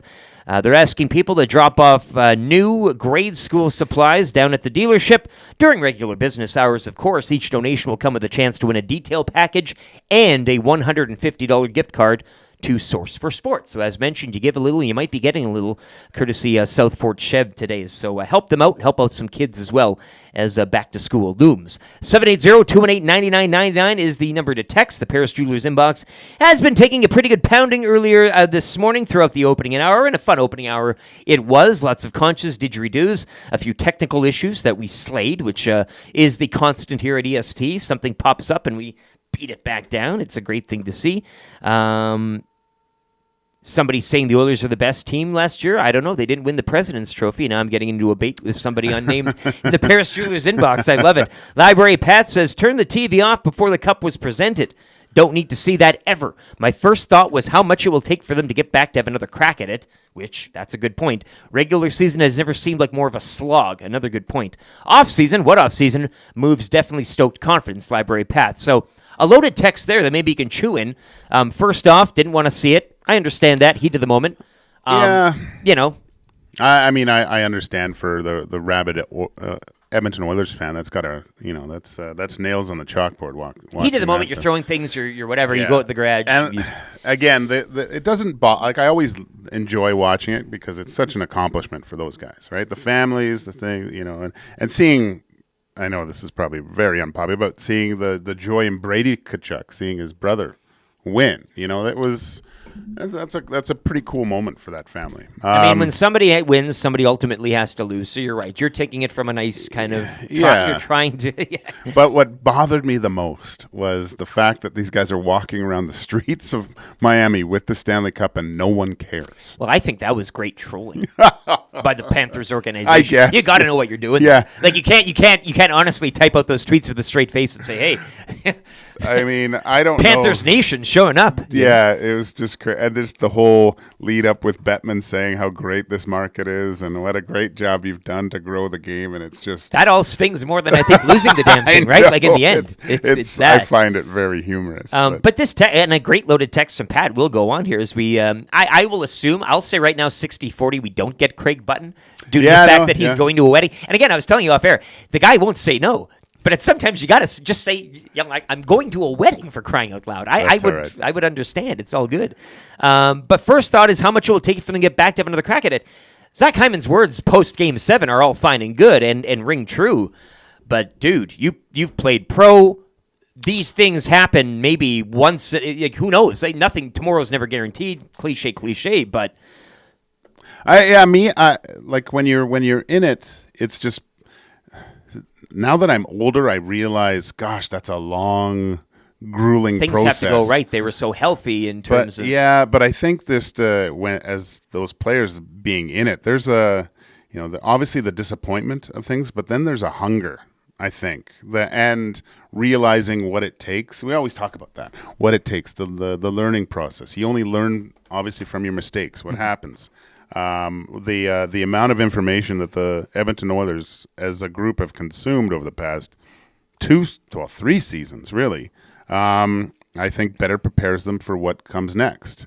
Even when you look at the young players without as much experience have more experience than most players, and then you've injected some veteran players. I look at Skinner and even Adam Henrique to an extent where he's got a cup hunger now, which is accelerating. He's had two visits to the promised land and wanting to get over that hurdle. For him to re-sign, realizing this is his best shot at it. There's a lot of things are fitting into the puzzle that make a Stanley Cup contender. But the final product has to get on the ice and do it. You can talk about it as much as you want. Oh, yeah. But I think they're uniquely suited to have a very good, hard, successful season. I'd also say, too, in terms of drive, I mean, I'm looking at all the teams right now, and you can certainly pick storylines for them over the past couple of years. I mean, Florida last year, they knocked on the door. They did the whole thing, and you can say, okay, that's the hunger. That's we got to the Final Four. The Rangers had a bit of a case historically. First, but is that really drive you there? The Oilers will always have the fan base and everything when you have this, and I'll say it in air quotes, smaller market, but I'll say maybe a hockey market, shall we say, when you don't have NFL, you don't have other polls kind of dragging. This is the thing here, and this is what everybody kind of feasts on. So they had that behind them, McDavid window, all of that. But I think the Panthers arguably had the story last year. They got there. They were looking for the. But now heading into this season, who's got more of a rich storyline than you? Help me find one. You mentioned Nashville, and that's great, the work they've done off the ice. But what's that fairy tale drive that I don't really see one there. No, yeah, I mean they lost to Pittsburgh, a few years ago. Yeah, and it's not the same team. Exactly, too, yeah, right? yeah. There's a lot of personnel that's changed. So that's why that Rangers idea too, I didn't really buy into. I'm like, how do these guys kind of feel that? And even to a point, you have Stamkos and the name's escaping me with the center with. Well, he's won. He's won a Conn Smythe. So how hungry? Yeah. There's a little bit of hunger with certain players that obviously you want to do it again, but I think, and everyone talks about which one they remember the most, and they're all different. But I think that first one, getting that first Stanley Cup, I think with players of the caliber of that generational talent. I mean, reading all the German newspapers that I have been trying to get this Draisaitl information. And you get them delivered physically. This is not online. They send them to you, and and I got to go through these things. And a lot of it's mostly just the proposal in Mallorca, but it's the best player in Germany. I was looking forward to winning a Stanley Cup. Like maybe the Dallas Stars. But a weak case. I think they have a lot of guys. But Pavelski retiring too, so maybe you don't have that veteran push and drive in hope in getting him a cup or whatever. Yeah. I just think that storylines. I think are just so because you get to the Final Four, whatever. There's talent out there. Everybody's beat up. It's kind of this war of attrition that we talk about. But what's that extra kind of fuel stoking the fire behind the scenes that really gets you in the corners and helps you win those one-on-one battles and just makes you salivate a little more for that cup as opposed to what the other teams and players are doing. I loved what Tyler Seguin said at the end. Like they asked him and he goes, "Hockey's a hard game, man. It's very difficult." And he kind of alluded to, my first year I came in and I won a cup, and you just don't realize how hard it is because you don't know any different. You don't know what you don't know. Yeah. And so it's But I think that the game has grown a little bit to south of the border in certain other markets. Pat McAfee during the playoffs for a U.S. broadcaster to kind of shine light on hockey. Oh, that's a big get. He's got his slogan, hockey is awesome. And he's got a stick on, and he's got the Crosby jersey with the sleeves cut off. He's amazed at some of these things. Like he talks about certain plays, like the one goal of Connor McDavid. Like he is like, how is this guy doing this? How is this even possible? He's on skate. Like the way his view of hockey is well, it's refreshing. almost a childlike type of innocence. Yeah. And how does he do that? Yeah, it's great. Yeah. So and get your text in if you want to talk a little Oilers off season. What off season? I mean, we'll certainly entertain that today. 780-218-9999 or in the nasty chat. Dave says, guys, I'll watch the stream later, but I'm hoping you can explain the Elks tailgate like I'm 5 years old. Where is it? Does it cost anything? What do we need to bring, etc.? Again, we don't have Pat McAfee here for the child, but a great text to kind of feed off that. Elks tailgate, so Commonwealth, and I don't know, Dave, if you're familiar with the older locale, west of the stadium, almost due northwest, right by the church. It's now been moved a little south of the church. So if you're on the west side of the stadium, I'd say 2 hours prior to kickoff, you'll see it. You'll know, you'll smell it, you'll hear it, you'll feel it and taste it. It's all the five senses on display, but if you go to the west end of the stadium, just a little south of the church there, we've got, 4 or 5 rows of vendors and tents, that type of thing, aisles. And please, Jerry Hiraxi, who's Spirit of Edmonton, who we still have the pay drive. We're trying to raise money. He was in the hangout the other week, and they're... Jerry's a very nice guy and a very generous guy, but sometimes to a fault. He's been giving and giving and giving for this city, for this team, and for this league over the past years and years and years. And I think it's time us fans give a little back as well. So a GoFundMe was erected here, and I think Box Pounder wanted to share the link to that as well. But we'll try to dig that up. Maybe the boys in the hangout will have a little more. But back to your question, Dave. West side, about 5 rows. It's a beautiful thing. Again, even during this losing streak prior to the win last week, you go down to the tailgate, and you'd think it's a Grey Cup competing team at the moment. Yeah. That place is on fire. So come on down. We'll be there. Zach, Trev, we'll have the EST Cruiser out, the tent, giving away waters, shades, that type of thing. So always a fun time. Dave, if you see me down there, I say hi. Don't be shy. It doesn't cost anything as well. Free. I mean, you can walk around. Again, people are very generous down there. Bring a little something if you want to give. But, food, drinks, the whole bit going on, live music. Just a great atmosphere. And, again, with a great forecast as well. 28, nothing but sun on Sunday. I am going to be leathered come Monday. I will just be, game ends around 7, 8. You get home, take a scooter. But, it should be fun there. So, Craig Button, he's... He out. You don't even get back to text. So I would assume that he's, and I don't even know whose wedding. Like, I hope he's not, in the party. And he agree. Like, you can't be doing hits on a day when you're supposed to get. I assume it's back down in Calgary or something like that, right? I think it was out east. Oh, really? Yeah, Oh, jeez. I unconfirmed, but maybe I wish you all. Yeah, maybe that's where the whole traveling with Dusty out to Halifax. It wasn't in the German paper. No, it wasn't in the German even the back paper. pages. Yeah, no. Craig Button. But Craig, we love you, Craig, and you're a beauty, and we'll get you back. Maybe next week to recap the tournament in its entirety there when everything's done and dusted. Yeah, I just want to say one thing about the tournament, and I just want to get his name right, because, again, I've watched this kid, this Matthew Schaefer. Yes. Number 5. That was a name we had down to. It's he is a really watch for this kid. He's going to play in the NHL, and I don't know if it's going to translate to a unbelievable career, but all signs point to this kid being a superstar. He's a dominant player from the back end. There have been a couple that have really, as these tournaments do produce those shining moments for certain names, Schmidt being one of them as well for Canada. I really wanted to get Dusty comes in yesterday. You got to ask Button. You got to ask Button about Adam Benak of Czechia. It's all these names, and they kind of some slip through the cracks. Some come into the tournament with maybe a lot of fanfare and maybe don't show up, whatever. But fascinating stuff and interesting to see kind of the cream rising to the top in these tournaments. But obviously today, semifinals, Sweden, Czechia this afternoon. The big one tonight, Canada and the USA. 7:30, Dustin Neelson with the call on TSN. Let's get to a Cool Bet hotline of the day. Coolbet.com. Stay cool, bet responsibly. Heavy weekend, both locally and, around the world of sports. We always got the Olympics going on with Coolbet, but they had some sort of Calgary type of parlay here going on or something? Yeah, they had the Calgary parlay with, I don't, I mean, you can, it's the Cowtown Massacre is what we're calling it. Just go the other way on that. Cowtown Beatdown. Yeah. But I was looking at the NFL futures, just because we've been talking about NFL a lot this week. Mm-hmm. They do have what's called the Birds of a Feather parlay. So this is the NFL specials.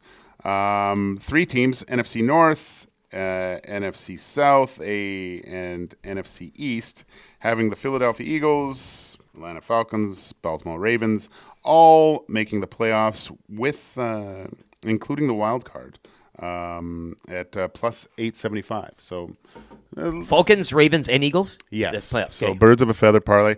Also, the AFC Beasts, Jets to make the playoffs, Dolphins to make the playoffs, and Bills to make the playoffs, including the wild card at plus 360. So a little bit. I don't mind that. That sounds a little bit more realistic, aside from the Birds of a Feather. But cool to see that they've got now some NFL futures. So get those in there. I know it's a long, drawn out season until you week can. 7 will be. It's week 7 already. That always happens. You can. Right? It's something to cheer on for the whole. It's the gift that gets the jelly of the month. Well, there's always something to pick on, and that's the thing about the NFL. The great thing is you can have 6-7 games that are just complete crap. Yeah. But then you get a diamond in the rough there, and you're like, wow, this is great. But no, certainly, I mean, I'm pretty anxious, champing at the bit to get back to Century Casino Sports Bar and Lounge, obviously for Monday and Thursday. But no, it'll just be good. Dusty will be back with the fantasy. I do believe a little fantasy football 5, but that'll be attached to the lock shop this season. So a bit of a change there in programming. But just to hear Dusty talk fantasy football. Even if you don't play fantasy football, it's entertaining in its own. It's how deep very, he gets in the muck, I know. eh? Very enthusiastic. It's good. I just want to go to that Canadian special again. The Cowtown combo, Argos, Stamps, Moneyline, Stampeders, the Bandits, and the Surge. I know people are still kind of hurting from the Stingers loss, but has the Moneyline Surge plus 480. I mean, if you want, either way, if you bet on the other people, you're happy, or if they lose, or if they win, you get a little bit of money. You have fun, lay a sprinkle, lay a lean, like I would do, maybe in the cent range, and you kind of make a buck back. But coolbet.com is where you can go. Check out all that, have a little fun with it, sign up, and once again, stay cool, bet responsibly with Coolbet. And, a little bit of CFL. It's all going on there. This is actually, we talk and kid about dog days, but right now with the Olympics and everything kicking into the weekend here, NFL, as you mentioned, preseason kicking off. We did have a game last week, but a couple last night. So it's getting thick and fast, and it's all going to be here sooner rather than later. 780-218-9999 is the number to text. Once again, $20 to A&W on the line for text of the day. Nasty chat humming along as well. Dean Belanger says the drop is the only thing I watch on there. It's really well done. Let's not mention the Cardinals for that bird pick. There's a few other birds in there, but I don't think Tom Gazzolo will have more on his Cardinals when he gets back from Idaho, I think. That's silly. No, you don't get too silly. I mean, so if you watch that video again, hey, if you want to talk a little Oilers this morning, we're all for it as well. Supposed to have Craig Button on talking to Hlinka. Maybe we would have sprinkled him with an Oilers offseason question as well, but that's okay. We'll move on. Maddie Murdoch scheduled to join us as well. At around 7:40, we'll have more going to the Diamond as well, Riverhawks Baseball Playoff Edition. We'll get to taste some playoff action and finally some August ball from the West Coast League here in Edmonton, and that'll go tomorrow night. And once again, just to reiterate the temperatures, 27 tomorrow. Should be a beautiful night for a ball game down at Remax. But get your tickets now, riverhawksbaseball.com. You don't want to sleep on this one. It is assigned seating, so get in now. And but the good thing is the pricing has remained the same, so they're giving you a little bit of a gift there as well from the team. Maddie Murdoch, the game day producer, will be by. We'll go over the season again, smashing the attendance record. Yeah, I mean that's just elementary now at this point with this club. Crazy. Hey, we're watching the Nanaimo Night Owls, and not that I'm going to bash them too hard, but they got a couple rows of grandstand, and that's all they got. And people, but it certainly goes to show, and that's why I think most of these players are now maybe choosing to come here. with the. It adds to it. I mean, why not come to a city where there's fans? Great facility. Yeah, it looks good. The weather was fantastic this year. They had some smoke some days, but I think this has been our best summer over the last few years for smoke. Anyways, actually, it was a little cool at the start. I mean, for a few, maybe you could argue, but I'm not going to even sit on that for. But then we had those 2 weeks, and usually that's the case. Like we get some, any ranging from 28 to 35 for a few weeks, and And I was telling you too, my favorites at the seats. You got seats on the side, nobody behind you. You can put your foot up on a seat. A little bit. Bird. Doesn't matter. I'm having a good time. Another beer. Oh baby. No, it's been a great summer down the ballpark, and a good season as well on the diamond, which is nice too. I mean, in the seasons past, they haven't been that successful. Which that happens. It's college ball, but. Yeah, so a good season on the diamond, and with players going back to school, which is very encouraging as well. So game 1, best of 3 against the Bellingham Bells. First pitch tomorrow, 7 o'clock down at Remax. More on that coming up with Maddie Murdoch from the Riverhawks. Let's hit a sports update. We'll be back as well, chiming in, discussing whatever you want to discuss, really, Oilers or otherwise, 780-218-9999, or let it be known in the nasty chat what you'd like. Maybe any questions for Gager as he will sail off. He's been filling in here for a week and some, so we appreciate that. And if anything you want to hear from Gage, let us know as well. Text line or nasty chat. Lieutenant Eric Joaquin Gage, YouTube Trev. It is the Nielson Show, presented by South Fort Chev, right here on EdmontonSportsTalk.com.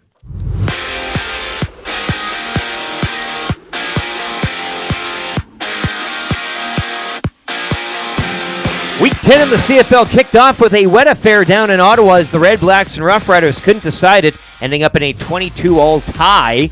Week 10 will continue tonight. Argonauts hosting the Stampeders. Nick Arbuckle scheduled to start at QB for the Argos. The Elks look to make it 2 straight wins Sunday when they host BC. Kickoff at 5. You can also join Maddie and Milne. They'll be set up at the Century Casino Sports Bar and Lounge for the Green and Gold Kickoff Show. Coverage will begin at 4 o'clock right here on Edmonton Sports Talk. Riverhawks host Bellingham tomorrow night in opening round action of the West Coast League playoffs. First pitch 7 o'clock, game 2, and if necessary, a game 3 will be back in Bellingham. The Blue Jays over the Orioles 7-6 to take the rubber match of that series from Toronto. Vlad Guerrero Jr. remains red hot. He has hits now in 20 straight games. He drove in 4 and was a single short of the cycle. Jays will welcome in the Athletics for a weekend set leader tonight. First pitch 5:07. Canada faced the USA this evening in semifinals action at the Hlinka Gretzky. Puck drop 7:30.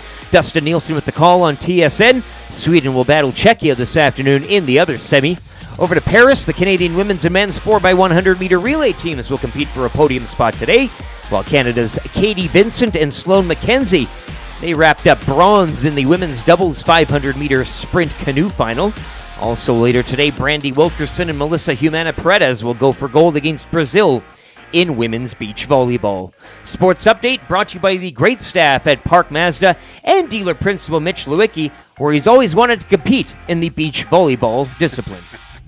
Hi there. If you're like me, you like to picture yourself in luxury, even though there's absolutely no way you could afford it. And if you can, well, even better. Thankfully, I picture myself in something that is luxury, but still absolutely affordable, like the all-new Mazda CX-90 from Park Mazda. With the new luxury features like facial recognition settings and quilted detail Napa leather seating, I can pretend to be comfortable with all of my proper settings activated without even touching a button, thanks to Mitch Lewicki and the great staff at Park Mazda. I like to picture Mitch Lewicki as newborn 8-pound, 6-ounce Mitch Lewicki.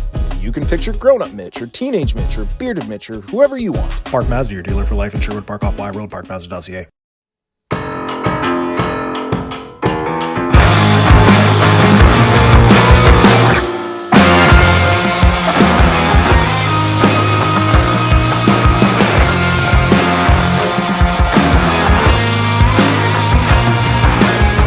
Step closer to the hollow, the devil may care.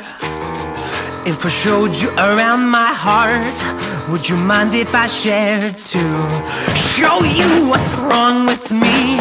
I will not change it. I will wait patiently while you get painted out. Let me into your untainted tribe, to be the one who gets to live a lie. Oh, let me lie with you. I'll be a perfect stranger. I wanna be that stupid boy that you don't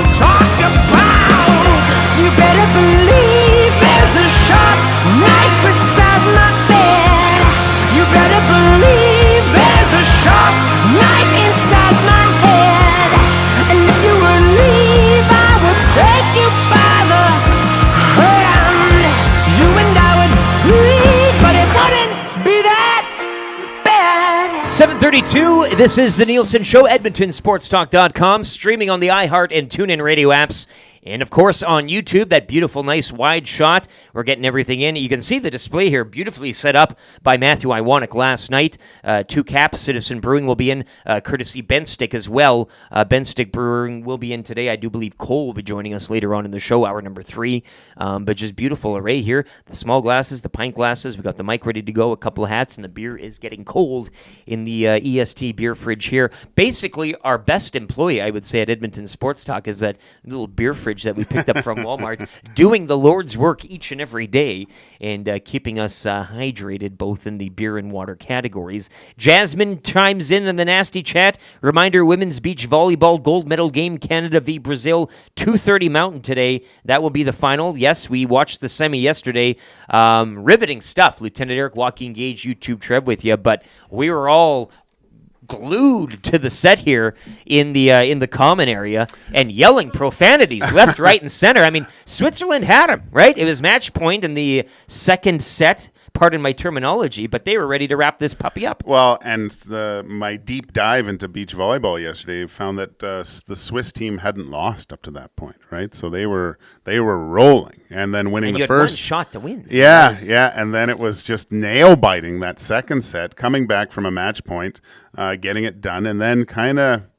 You know, they cruised. I think they were up like 6-1 in the third. The Swiss team came back. They were serving amazing. Like there was a few aces in there, like splitting the D and things like that. It was amazing how you can get an ace in those. Hey, like but there was a few scramble points that had us all out of our seats, you know. And then to see them do it, 7th ranked team in the world.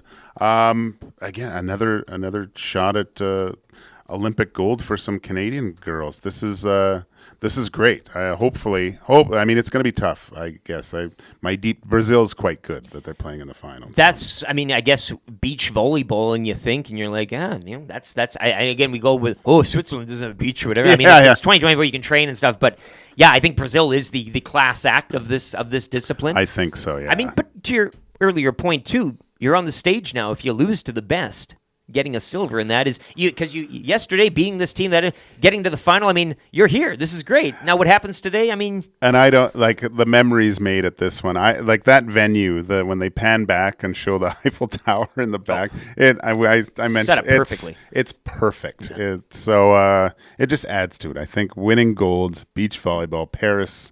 That's something that you'll never forget. So hopefully Melissa and Brandy can get it done. 2:30 today, Mountain will be cheering them on as well. The Canadian women's and men's 4x100 meter relay teams, they'll compete for a podium later today as well. And a bronze to celebrate as Katie Vincent and Sloan McKenzie taking it home in the women's doubles 500 meter sprint canoe final. Women's golf as well going on. I think overnight that was happening. Lots going on. I think archery as well will be kicking up here soon. So that should be something to look on. Look, what I find funny with the Olympics is day one, by midday, people are already winning gold somehow. I don't understand how it happens. You just finish the opening ceremonies. But as it kind of goes on now, the finals of the track, like this kind of stuff, you got the beach volley. Like, I don't know what I like more, the beginning when it's all the hoop and hoopla and pomp and pageantry, but at the end now where you really get these, I mean, basketball's coming to a head here. We know the finals, USA taking that big picture, that group shot. Hey, that was something. But now you're kind of getting to the finals of the finals, so to speak. Hey, the grand podium of it all with these disciplines in sports. Yeah, and I mean, we talk about the dog days. It really gets us through 2 weeks of the summer when the Olympics are on. But I'm always a little bit saddened at the end. I like the opening. The closing ceremony is kind of just, it's over. You know, I can't watch this anymore. You're sweeping up. Yeah, it's the end of the night. The hot dog stand. You know, turn off the lights if you're the last one out. Yeah, and then you're the handing of the torch, and it's going somewhere else. And it is kind of you in the at the end of the fourth quarter at Commonwealth. Yeah, just kind of. Say, I need a hot dog. Just. Get some. Anybody need a medal? We got a couple of golds laying around here. Get my buddies to come in and say, "Hey, how you doing? Hey, here, get home safely. Here you go." Scalding Gourd says a silver is a Game 7 loss. Discuss. I don't No, really agree there. No, I don't agree at all because the no one's happy about on that Oilers team about finishing second in the Stanley Cup playoff. And they don't. I mean, There's again, the Conn Smythe, but you don't get you're not parading that thing around. Now, I guess in hockey tournaments, though, there is that World Juniors and World Championships. Nobody likes getting that silver medal, I guess, at the end of the day. But I think at the end of the day at the Olympics, the podium finishes mean a lot more. Yeah, podium. That's what it is. And I told Maddie this. I didn't at first. I was like, it's gold or nothing. If you get silver, bronze, who cares? But that was my discipline, so to speak. But now with my F1, F1 fan, like they talk about podiums way more. Hopefully we get on that podium, right? That's well what in it's terms about. of collecting points as well. I mean, that's so it means more to me at the ripe age of 50. Rather than 26 trying to see. This is good. You don't get so stuck into it. You've had new information come across your desk, and you've modified your way of thought. I've branched out. This is good. You need to get Iwanek in I've a grown. room and talk to him. I know. I've grown. I've grown. 780-218-9999. Paris Jewelers inbox. Just ahead of Maddie Murdoch from the Riverhawks. I do believe she's in the bullpen. We won't waste any more of her time then. Let's get straight to her here. And we appreciate her time as well. Once again, Maddie Murdoch, the game day producer out at Riverhawks baseball this season. And what a production it's been, both off the field and on it with the team success. But Maddie coming in, and again, maybe we had you on earlier, kind of mid-season, Maddie, a few weeks, month back. But this was your first season doing this job. It was a little different. She's checked out for a second. She'll be back. I'll go on here for a bit. But I mean, she was dipping her toes to it. We were down at the Maddie. There she is. But we were down a couple weeks back. We had our listener game. We took Dustin with a Y out, gave him a good night and everything. And you found us, and we went down. We did the sack race, which highly controversial how it started and ended and everything. But, you really get a taste for what you guys go through down there near the dugout. Things are happening every single out. You guys are looking around, communication headsets. It's West Coast League. This isn't the majors, but down there, what you guys are doing to me, that's major league stuff. Thanks again for the season it's been, and what a season it's been. Just some of the highlights for you during this inaugural run in your position. Yeah, I mean, it's been crazy. Last year, again, was kind of our big kickoff. We had 104,000 fans, so to see it even grow bigger this summer has been super cool. Obviously, Canada Day was a big highlight for us. Our first sellout in history, 9,000 people here. That was so much fun. But really, this whole summer has been amazing. The fans are really enjoying it. The team's doing amazing this year as well, which always helps. Yeah. And it also just adds to that atmosphere, right? The fun and the energy when the team's playing well. So it's just been a great summer all around. Let's get into this then, and I mean, again, the game's tomorrow, 7 o'clock. The weather's supposed to be fantastic. It's all setting up really good. You mentioned Canada Day game, and that's where you've kind of pivoted for this one as well. The fun and freeness of kind of going down there and paying with a cash bill at the window, getting a ticket and sitting in the stands. But this is going to be packed, much like you guys have said Canada Day. So what are kind of if I'm looking to buy a ticket and I want to go tomorrow, how can I get there? Where do I need to go to get one? Yeah, so tickets.gohawks.ca is always the best place to go look. But yeah, we've kind of learned a bit from our Canada experience with that sellout. So we've moved to reserved seating in the grandstand for tomorrow night's game, which I think will help. Obviously, fan experience is our number one priority, and we want to make sure that people all have a seat and are comfortable. So that's kind of been a new thing. But yeah, ticket sales have been going good. We're pretty excited and expecting a packed house. A lot of the premieres are pretty much all gone, so should be a good crowd. The weather's supposed to be beautiful, so yeah, it'll be a fun one. What else can we expect in between innings? I mean, a lot of times in sporting events, when you get to the postseason, some of that things tone down a little bit. Are you ramping up things even further with this first inaugural postseason match coming tomorrow night? Yeah, so we're definitely not toning things down is how I would put it. We're going to keep that same kind of fun going because that's what we're known for, right? And that's what people expect when they come to our game. So obviously the baseball is a big focus on Saturday, but the fun is just as important. So we're going to have that fun music, all those wacky contests, all that. We're going to have Iceman the Bat Dog out again. Yes. He's been a bit of a star My hero. of the season so far. Yeah, he's awesome. He goes running out there and the fans just go crazy. So he'll be making an appearance, which is super fun. We are going to have a fireworks show after the game as well on Saturday. which again, people enjoy that. It's going to be a super fun night for it. But also just more of that community aspect will be really cool on Saturday. So we have the Edmonton Food Bank and Heritage Festival here on Saturday night. They kind of had a bit of a rough weekend with that storm last weekend. So we thought it'd be a good opportunity for us to have them out. So if anybody's coming down to the game and wants to bring a donation for the food bank, we would encourage that for sure.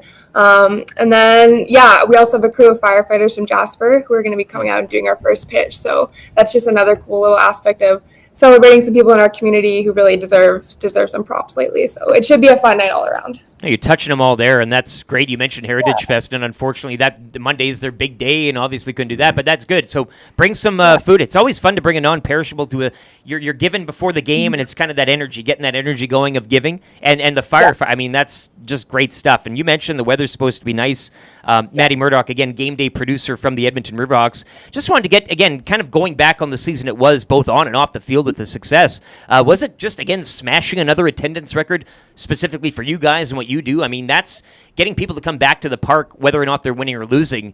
But I guess I think more people that I talk to, 95%, it's just the fun and the atmosphere between the innings and such. So what kind of stuck out for you, I guess, personally during the season? Was there anything that kind of jumped off the page in terms of an activity, a game, or somebody winning or losing that really caught you? Or was it just the attendance numbers, again, beating down the WCL? Yeah, I mean, obviously the attendance numbers are cool, and it's awesome to be able to say that, like, we have the record, we keep beating the record. It's been fun, but I think just being in the stadium during the games and kind of seeing the look on people's faces and everybody's just having fun, right? That's the big thing. Kids are running around, they're having a blast. The adults are getting in on the fun. We like to pick on the adults for contests a little bit here and there, just like with you guys. So that's obviously super fun because baseball is a sport, right? And it's all about having fun. So that's our biggest thing, is just giving people a little bit of a break from real life to come down and just hang out and have a good time. Maddie, what goes on, like now, 2 attendance records broken. They always, there's always the pressure of repeating or even topping what you're doing. What goes in, like, at the end of the season? What you obviously a decompress, looking at what you could have done, maybe some things better, but it's tough to do with the Riverhawks. But what does your off season kind of look like, and preparing for the next season of the Riverhawks, and even topping the success that you had this year? Yeah, I think it's just finding little ways to improve. We always kind of, at the end of the year, take a look at what worked and what didn't. So for us, a big issue is obviously kind of parking. So coming up with some ways to ease that. That's been a bit of a issue for fan experience just because of the location we're in. Obviously, our baseball stadium is beautiful, but not a lot of parking. So that's a big thing for us for sure. We're always trying to get better at concessions and food and beverage. Again, our stadium holds a lot of people, but doesn't really have the capacity to handle that in terms of lineups and concessions. So looking at ways to improve that will be a big thing for us as well. And then just kind of continuing to be creative with our theme nights, coming up with some new fun ideas, initiatives. It's just, I think, making sure people don't get bored, right? So having new exciting things every summer is the big thing for us. So yeah, it'll be a busy off season, but it'll be fun. Might I suggest one Matt Iwanek has been raving about his foot speed and how he would beat most of the other people here at EST. Some sort of the freeze. Matt Iwanek in a onesie racing people, I think, would get a few more butts in the stands, I think.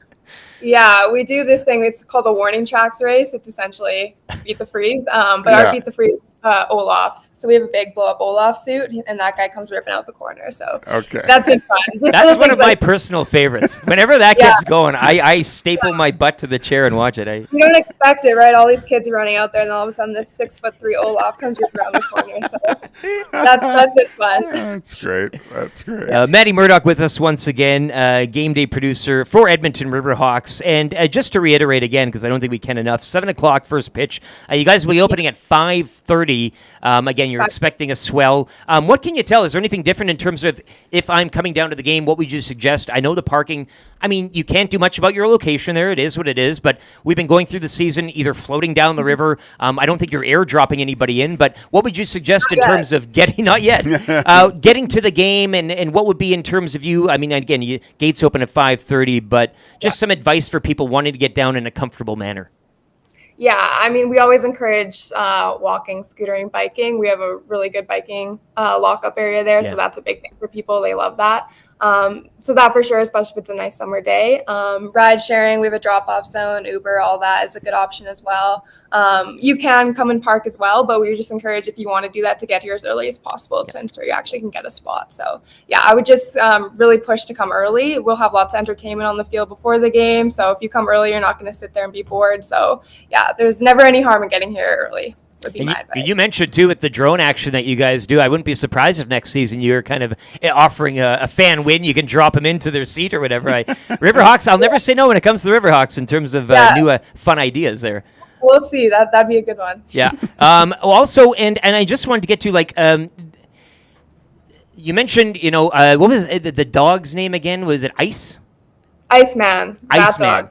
He's great. Yeah. I do believe, and what's her name? Kim, that runs the concession there, walking around. She's always just busy. Yeah. I mean, from yourself, Donovan, who orchestrates the game day characters and all that stuff on the mic constantly. What's it like working with this team? Not the team on the field throwing the balls and swinging the bats, but speak a little here, and I'm giving you a little time to kind of gloat about your team, but what's it like working with these people around you, specifically when it comes to the production and the game day and all that? Yeah, our staff has been amazing. I think the big factor is that, again, reiterating the fun part of it, we all come to work just ready to have fun, right? And it's our job really to entertain people, and that's hard not to enjoy. So Donovan's been amazing all summer. People love him, and I think that improv comedy aspect of it is just kind of takes our game day to a next level, right? A lot of sporting events, it's a little bit more traditional, I guess, and we kind of try not to be traditional. So Donovan's a great fit for that. He's super funny. And yeah, just our whole team. Steve Hogle obviously is kind of the lead of that, and he's amazing at what he does. So we all kind of feed off his energy, and it's just, yeah, our team's been amazing this year, but always excited to kind of find new ways to keep things going. So it's been fun. Yeah, Randy, Greg, Hogle, you mentioned, Ryan, Greg, Hugh O'Neill. Like, I just want to kind of give credit to the whole team because it is, as you mentioned, a traditional sport such as baseball, there's always, when you're trying to have a little fun, people, ooh, tut. This is not the case. I wanted to get to a few listener questions before we let you go here, Maddie Murdoch, game day producer from the Riverhawks. Surveyor Brett chimes in. Ask about the T-shirt cannon guy always missing and putting on the roof. Listen, I was there earlier in the season. Early season jitters, whatever it is, the wind was going. He launching them all over. And then we were there for that listener night as well. And it was later in the season. I said, maybe he's got his game going. And he was again. So can you let us know? And we're having a little fun with it. But what's the deal there with T-shirt cannon guy? Because it seems like now he's just trolling us. Yeah, he's become a bit of a character. And I think he likes that. Yeah. He's been practicing, let's just say that. So hopefully tomorrow night he'll be a little bit better. It's been funny, though, because every once in a while he'll shoot one out of the stadium, and we actually have people waiting in the parking lots a couple times. Our drone goes over the stadium and catches these guys running out to steal all the T-shirts in the parking lot. So hopefully they'll be better on Saturday. I think they will be, but yeah.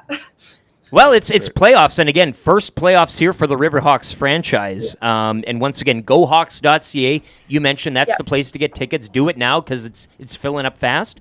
It is, yeah. Gage, anything else? I mean, we can. Gosh, no. I'm just. I'm happy to have another successful sports franchise and seeing the smiles and people go, I'm going to the Riverhawks game. It's you've done an amazing job. It was nice to meet you at the golf. Yes, thanks for coming out to that as well. Coming out to that. The game I was terrible at. We need a new game for next year. Please do something a little bit easier for me. But it was a pleasure to meet you. Okay, thanks. She was very generous with very generous. Yeah. Lots of second, third, fourth chances. Yeah, there's a reason why the Riverhawks. It takes a village, and you've done an amazing job, Maddie. You should be very proud of yourself, and I can't wait till Saturday, and hopefully see what you bring to the team next year. Yeah, it's going to be a fun one on Saturday. We're excited to see everybody. Thanks for your time, Maddie. Enjoy the game. And once again, GoHawks.ca is where you can go. Get tickets now. As she mentioned, assigned seating, reserved seating. So if you want a good spot, don't wait till the last minute. Get in the queue. Get in line. GoHawks.ca. Be a part of a bit of history. I mean, this is the first playoff game for this franchise as it exists in the West Coast League. Up against the Bellingham Bells, which, again, it's a best of three. Edmonton will be hosting Game 1. Games 2 and 3, if necessary, a Game 3, will be back in Bellingham. So this is kind of, it might be a send-off, hopefully not. But go down there and not just the team on the diamond as well, but, Maddie and the folks as well doing their thing. So give them a good round of applause. Maddie, we appreciate your time this morning. Awesome. Thanks for having me, guys. Enjoy. There it is. Maddie Murdoch. She is the game day producer, Edmonton Riverhawks. Once again, gohawks.ca. Get the tickets now. I stress, don't wait. Plan a way to the game as well. Don't just drive down there and drive in 5 minutes the first pitch. You can't do that. Plan it out right. Get ahead of the time. Once again, they're opening the gates at 5:30. Get down there, grab a dog and a beer, and just enjoy yourself. Soak it in. You don't want to be rushing this one. That's part of it, though. It is. Plan it's like a tailgate. Yeah, plan your trip. You don't want to rush things. It's going to be nice. Yeah. Probably, that temperature's great. Just moseying on down to the ballpark. I like that because I did it in Europe when I would go to football matches, like the sea of people going to a game and being part of the commotion. It's a good city. You get a pulse for the city too. Yeah. People are saying hi. You're kind of making the it's and again we were talking too with summer coming to an end, but the it'll be more under the lights this evening game than any other this season. I mean, it'll get a little darker soon, so that whole vibe will kind of kick in. Packed Remax under the lights, floodlights on. I was talking about this, I think, with Maddie last year. I like when the change of light. It goes from usually at Elks games. It starts out sun's out. But then it's getting a little bit darker. The lights come on. The state. There's something about a sporting event with stadium lights that that Field of Dreams kind of soundtrack goes in the back. Neil says the T-shirt guy is now going 2 for 4 in the last few games of the season. 500 is a horrible average. He needs to be at least 750. I'll give him one bad shot. Can't wait to go tomorrow. We've got 21 tickets for tomorrow night. Wow. Cheers, guys. Maybe see you there. That comes in from Neil. Wow, okay. Well, Good job, Neil. You're not messing around. And I assume you bought all 21 so you can stretch out your arms and put your legs up. Like he's just bought a section around himself so he can kind of sit. 5 guys going. They're all mine. Yeah. Jason Leduc says, round of clicks for the Riverhawks and a special ha-ha! Yes. No, it's a great story and one that, dare to dream. I mean, I think you're looking at the Elks right now and even the Oilers. They had a decade of darkness, right? Yeah. And I know hockey here is something different than all the other sports, but you create just a fun atmosphere. The winning will come eventually. I mean, you're not losing forever. You'll eventually put the right people in place to create a winner on the field of play. But just getting that atmosphere, much like the tailgate at Elks games, and heading down to Remax, and who cares what the score is? Maddie Murdoch there, taking a page out of Field of Dreams. If you build it, they will come, and they've definitely built something. That's just it. Scalding Gord says Riverhawks are like EST. Nobody asks for a Nickelback. Is that a band? I don't. Okay, well, we'll keep that in the holster here. Nasty chat humming along as well. Changing 100. Yeah. All right. Pound it. We're on the drive. Let's try for 2. I mean, we got an hour to go Hey, here. it's my last day. Come on. It's Friday. For Gager. Can we? He's been around for the Big Like shows, right? You've been the Big Like guy. We got a picture to commemorate. Exactly. It, Yeah. Let's hit it for the Gager. Just go to your neighbor's house, turn it on, subscribe, and hit the like. Get to the library. Get all those computers going. Yeah. Whatever it needs to do. Get on the likes, hit the like. I've done that at at people's houses. I've gone onto their computer and gone onto the YouTube. Well, the early days of the internet when it was like a voting, you vote for your this, and you'd have to you go to somebody else's house or something. You have to do. It's a little bit easier now with the if they have cable or whatever, because you can go onto their cable box and YouTube's on there. So you just put it on real quick, subscribe, boom. They don't even know.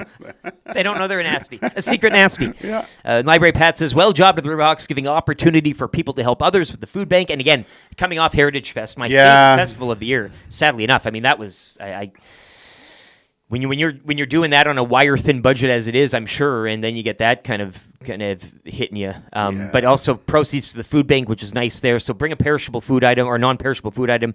And of course the firefighters, Jasper, a nice touch there. There'd be something there. Oh, I've seen some pictures of Jasper with people going to their lots and putting up tents. Or they've opened the highway now too for just straight driving, no stopping. But you can't get me back there fast enough, but at the same time, I do want to give it some time. I don't want to be one of those people rushing back, and everybody kind of lays claim that place is theirs because everybody's a special. But I don't live there. I'll go back when I'm welcome back, and that's good enough for me. My brother-in-law has 2 really good friends there that live there, and work for forestry industry and stuff. And everything's gone. It's very, very sad. Yeah, and again, it's the classic fire thing where you see one business standing perfectly fine, the one next. It's done, so like, bizarre weird. that it does that. Like I think I mentioned this before, but I remember I'd go up to Slave Lake and do some hockey stuff and tournaments, and going through the town and see it's very odd. I mean, it's changed a little bit now, but you'd see an old house and then just a burnt down to the nothing lot. And then a couple old houses, and then a new one that's rebuilt. But it's like fire just went, okay, you, not you. Like the whole place is destroyed, and then an old house survived right next to it. Yeah. It's just bizarre. I mean, a bit of a weird look there. Yeah. But good on the Riverhawks again. That's the good thing as well, getting those firefighters down. And first pitch is always fun. First pitch on that Remax field. Pleasure doing that at the Prospects a few years back. Wild time. And you're right up there. Do you want to move up? No, I'm doing it from the rubber. I'm doing a true first pitch. I got it over there. It was a bit of a change-up. Was it? Speed-wise. I always wonder, I go, how would I be able to do that? It's a little daunting. Oh, but you're I on bet. that hill, so you do, until you're down there, you are facing down a bit, so you're kind of shuttling that down, and yeah, it's a neat experience. But 780-218-9999. Are you heading out tomorrow to Remax? If you are, once again, gohawks.ca. Get on, jump on the tickets now, get them early. I do believe Iwanik's going as well. Might be my brother and a few other folks. So it's going to be a wild time. Should be a good time. Iwanik wanted to do the 9 dogs, 9 beers or whatever. And I don't think, because it's going to be so packed, you need a runner. Like you need somebody to kind of, or you can buy them all at once and sit down and consume. What about the club seating? Isn't there a service? You could, if you want to do it right, that would be the way to do it. Yeah. Get somebody, but I also think he was debating the fact of whether or not to score the game. Oh, right. And bring the old baseball and And it's playoffs, maybe. That's gets a little more baseball-y during playoffs. But, nasty chats humming as well. 7:58, we'll get to a sports update here on the way after the break, hour number 3. We do have some kind of easy trivia. If you want to get in for that, do it right now. Text 780-218-9999. Of course, a gift card to Mr. Mike's is on the line for that. We'll be heading you into the weekend on a empty stomach, but Mr. Mike's will fill you up. Mr. Mike's Steakhouse Casual, always a great place to dine and kick off a weekend. Pull up to the wood there. But if you want to go, gift card on the line for them coming up next. Kind of easy trivia. Text in 780-218-9999. Say, I want to play trivia, and Trev will pick a lucky texter. Maybe butter up Trev a bit in the text box as well if you want. It might help your text stand out a bit more. But 780-218-9999. Text in right now if you want to play kind of easy trivia. That's coming up next. Gager will have the questions. Also, 3 questions too many for Park Mazda. That's on the way just after. We got a that's good for the Italian Center Shop. All ahead of Sobeys and Safeway Liquor Beer of the Week. And that will be from the fine folks at Ben Stick Brewing right here in town. Sports update for Clayburn Services. Lieutenant Eric Joaquin Gage, YouTube Trev, here on the Nielson Show, EdmontonSportsTalk.com.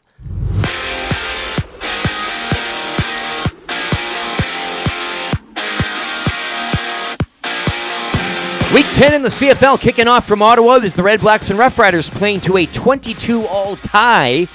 The week continues tonight. The Argonauts host the Stampeders. Nick Arbuckle set to start at quarterback for Toronto. Elks look to make it 2 straight wins Sunday when they host the Lions. Kickoff at 5. You can also join Maddie and Milne at the Century Casino Sports Bar and Lounge for the Green and Gold Kickoff Show. Coverage gets underway at 4 o'clock here on Edmonton Sports Talk.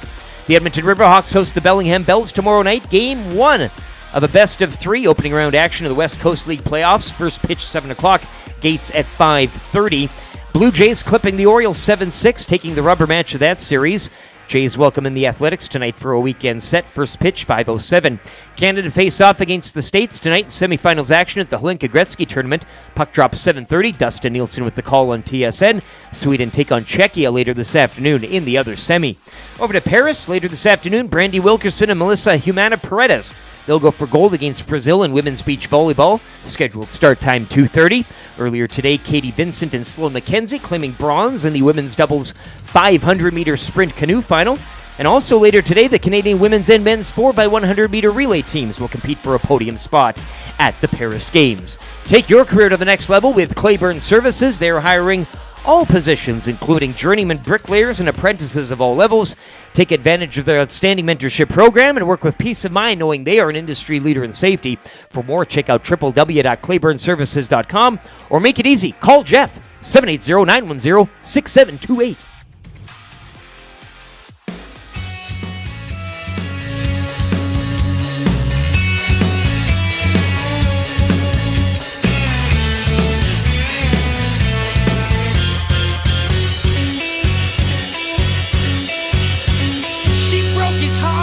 with a baseball bat, a man with a tendency to overreact out of control. Oh, and so it goes. The kid with the promise, with the friends with the tats, hopped in a car now past the scalpel stat 6 feet below. Oh, and so it goes. I said I'd be there to having the hold. Oh, the world is burning and I want you to know. Oh, my word is gold, my word is gold. Oh, and so it goes, and so it goes.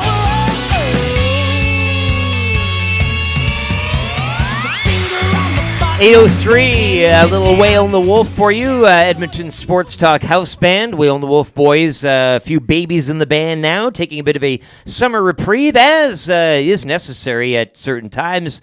They were hitting the road hard and in the studio as well, so taking a bit of a break this summer, but playing a few festivals here or there in and around the Edmonton area.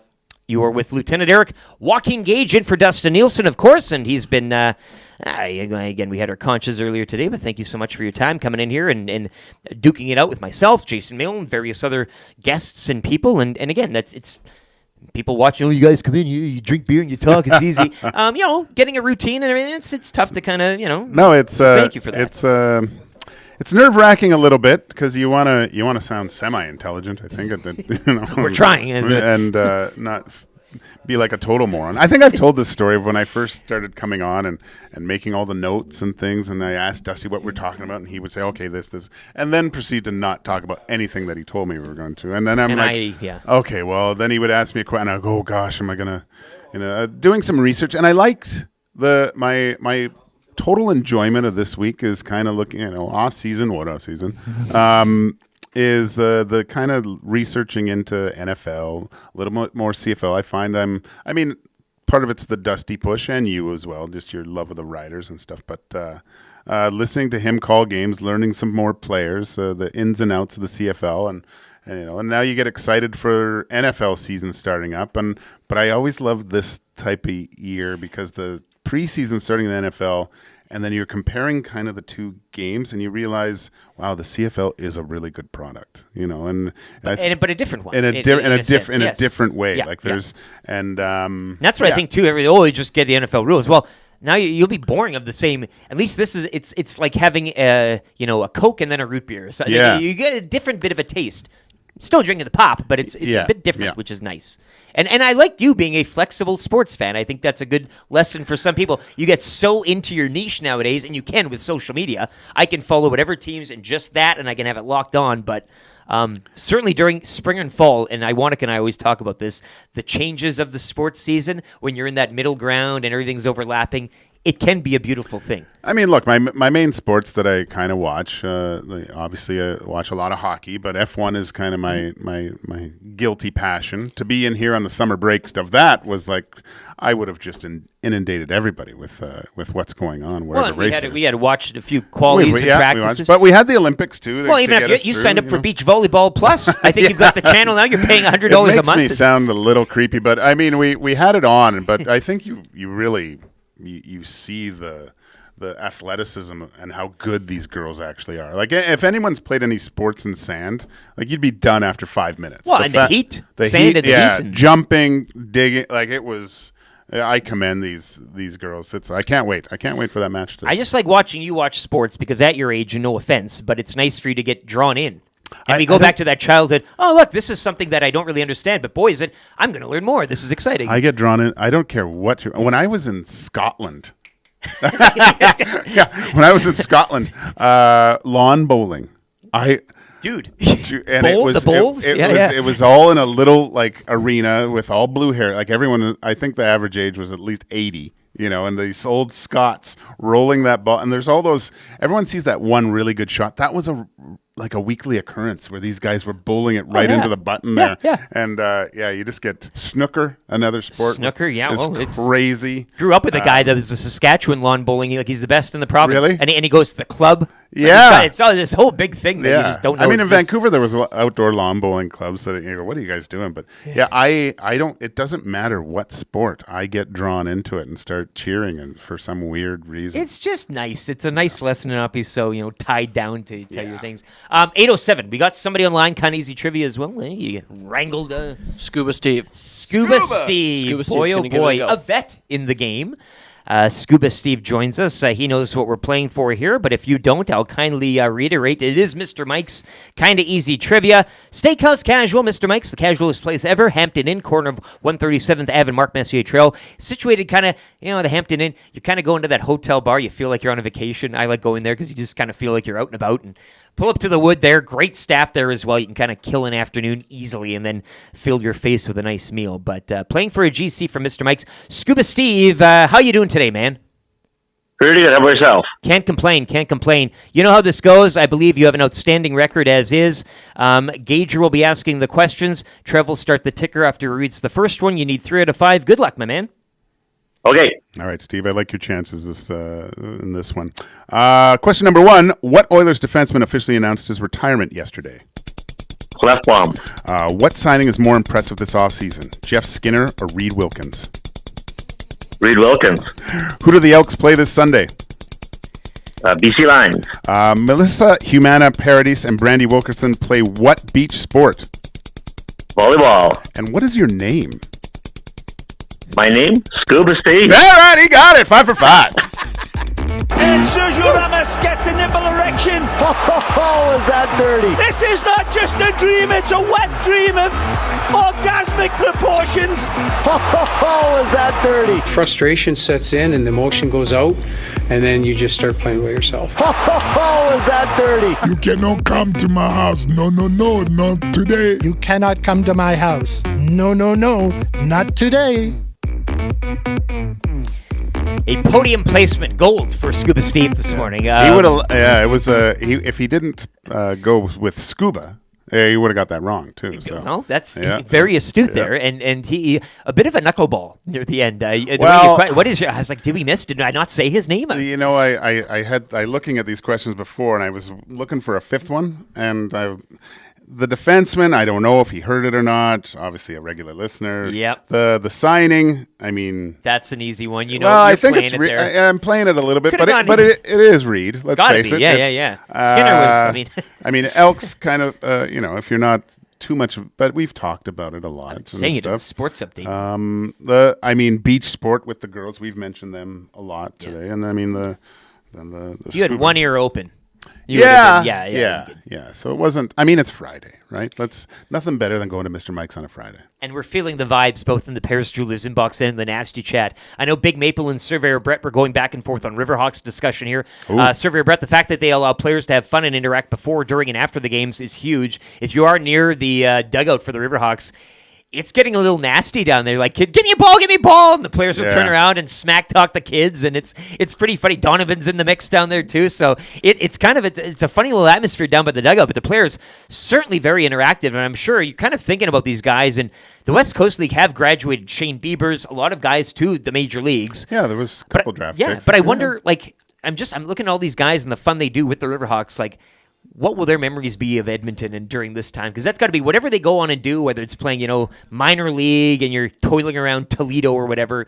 This probably, for a lot of these guys, will be their high point. No offense. Yeah. But in terms of fun and just looseness, eh? Yeah. Well, it depends. I mean, if they're playing college ball, they probably, down south. Yeah. There's some, But to go away to a place you've never heard of and the Great White North and all this, it's... But that's their college fans, I think, are going to be a little bit different than Riverhawks fans, where it's it's not your peers coming to watch you play from a college aspect a little bit more so. You don't have the school spirit, so to speak. Now you have actual families that are spending their disposable income to come and watch. Don't know who the hell you are. They have some skin and they want you to do well, but so it's a different fan athlete relationship rather than, I think, going back to the NCAA. And the pressure of college ball, I will assume, is a lot more higher than the West Coast League. And again, no offense there. That's just the reality of the landscape. But yeah, they get to come and enjoy their summer with. Yeah. And again, instead of going and playing in front of 500 people in a dust field,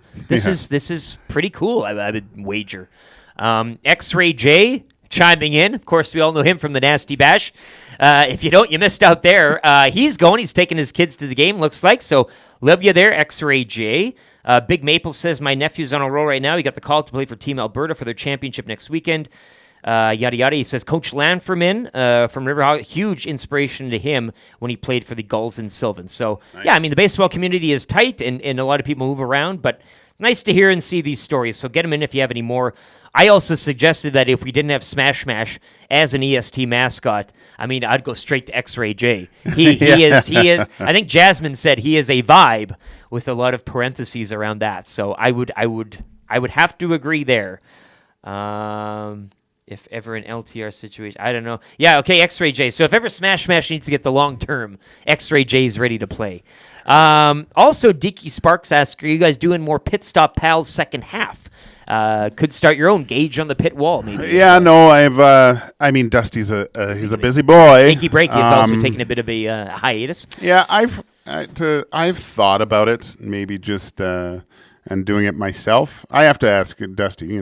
There's a certain copyright infringement things and ownership of the name Pit Stop Pals, so I have to discuss it with the boss. But hopefully when the schedule kind of tones down, and what I really hope, maybe in the second half there, Dusty we can start providing a little bit more content, but and hopefully it's a little bit more closer in the driver's standings. And you could always call it Pit Stop Pals with a Z. Yeah, I guess and do it that way. But no, we love it. I can't wait for the start of the second half. I think it's going to be come down to the wire, so to speak. And we get going from Zandvoort, do we not? With one of the best places on the planet. I don't know what Dustin's travel schedule is then, but I'd love to have you back in here with me, partner. Like that'd be a good to keep that maybe off.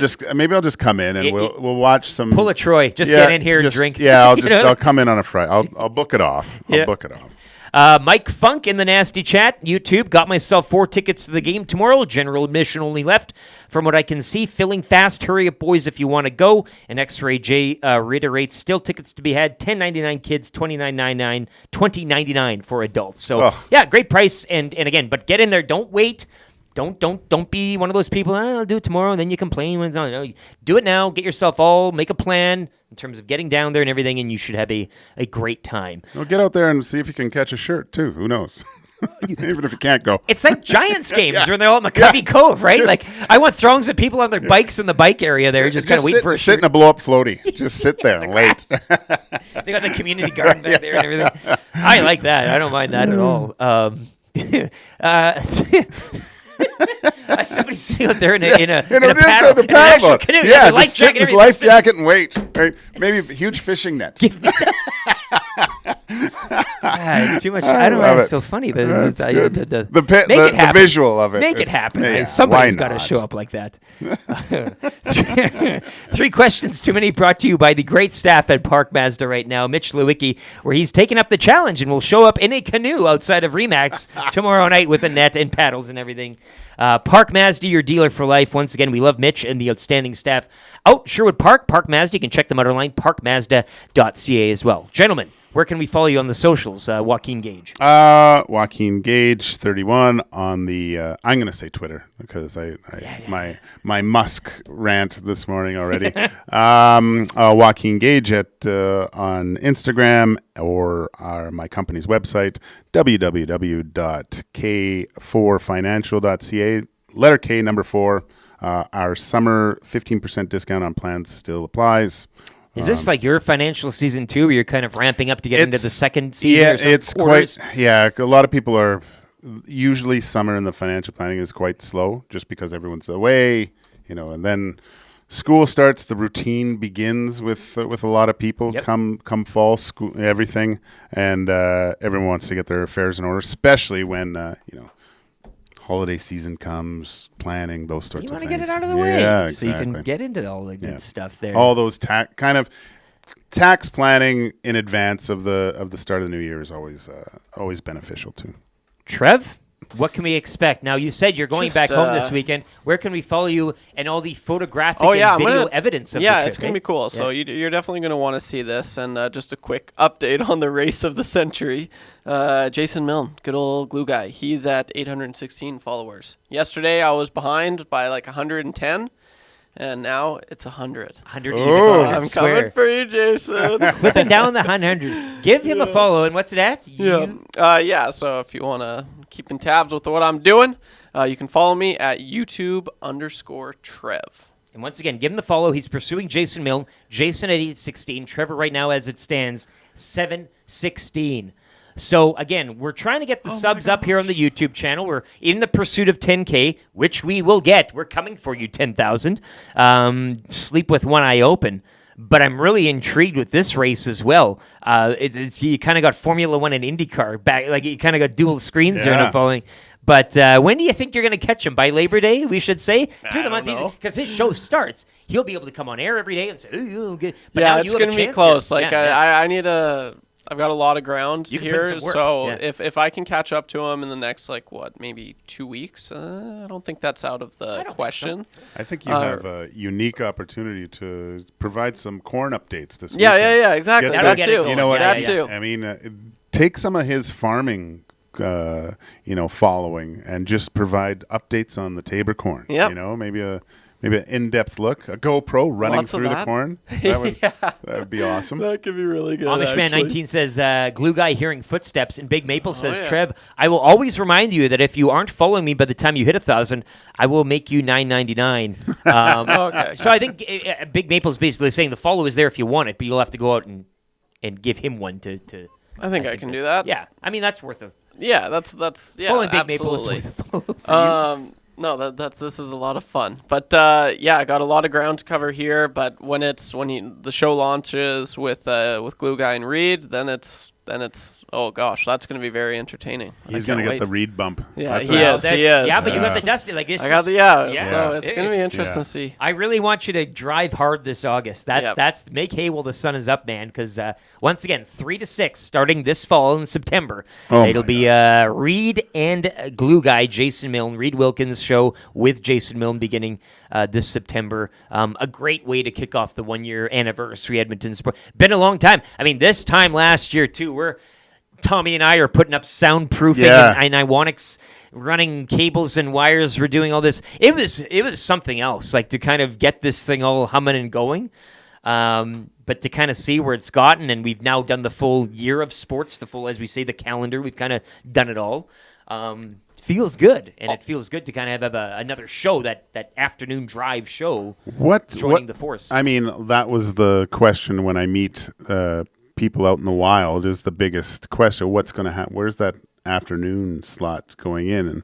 And what was the biggest question posed to you by Nasties out about the first year? During the first year? Yeah, that was usually one too. And it was always like, hey, who's doing that? And can I do it? That type of thing, which is great because we want to. Jansen will be joining the Hangout. This is a listener-fueled and driven station, really, not just this show. I mean, we're with you. We want your opinions on things. And if you think you got the chops and what it takes, I mean, certainly apply, and we'll determine there. But we want to keep the door open, always a little crack for everybody out there. So, I mean, shoot your shot, of course. But yeah, to answer your question, I think it was always completing the 6 to 6 menu. Yeah, that's a key to be a legit type of.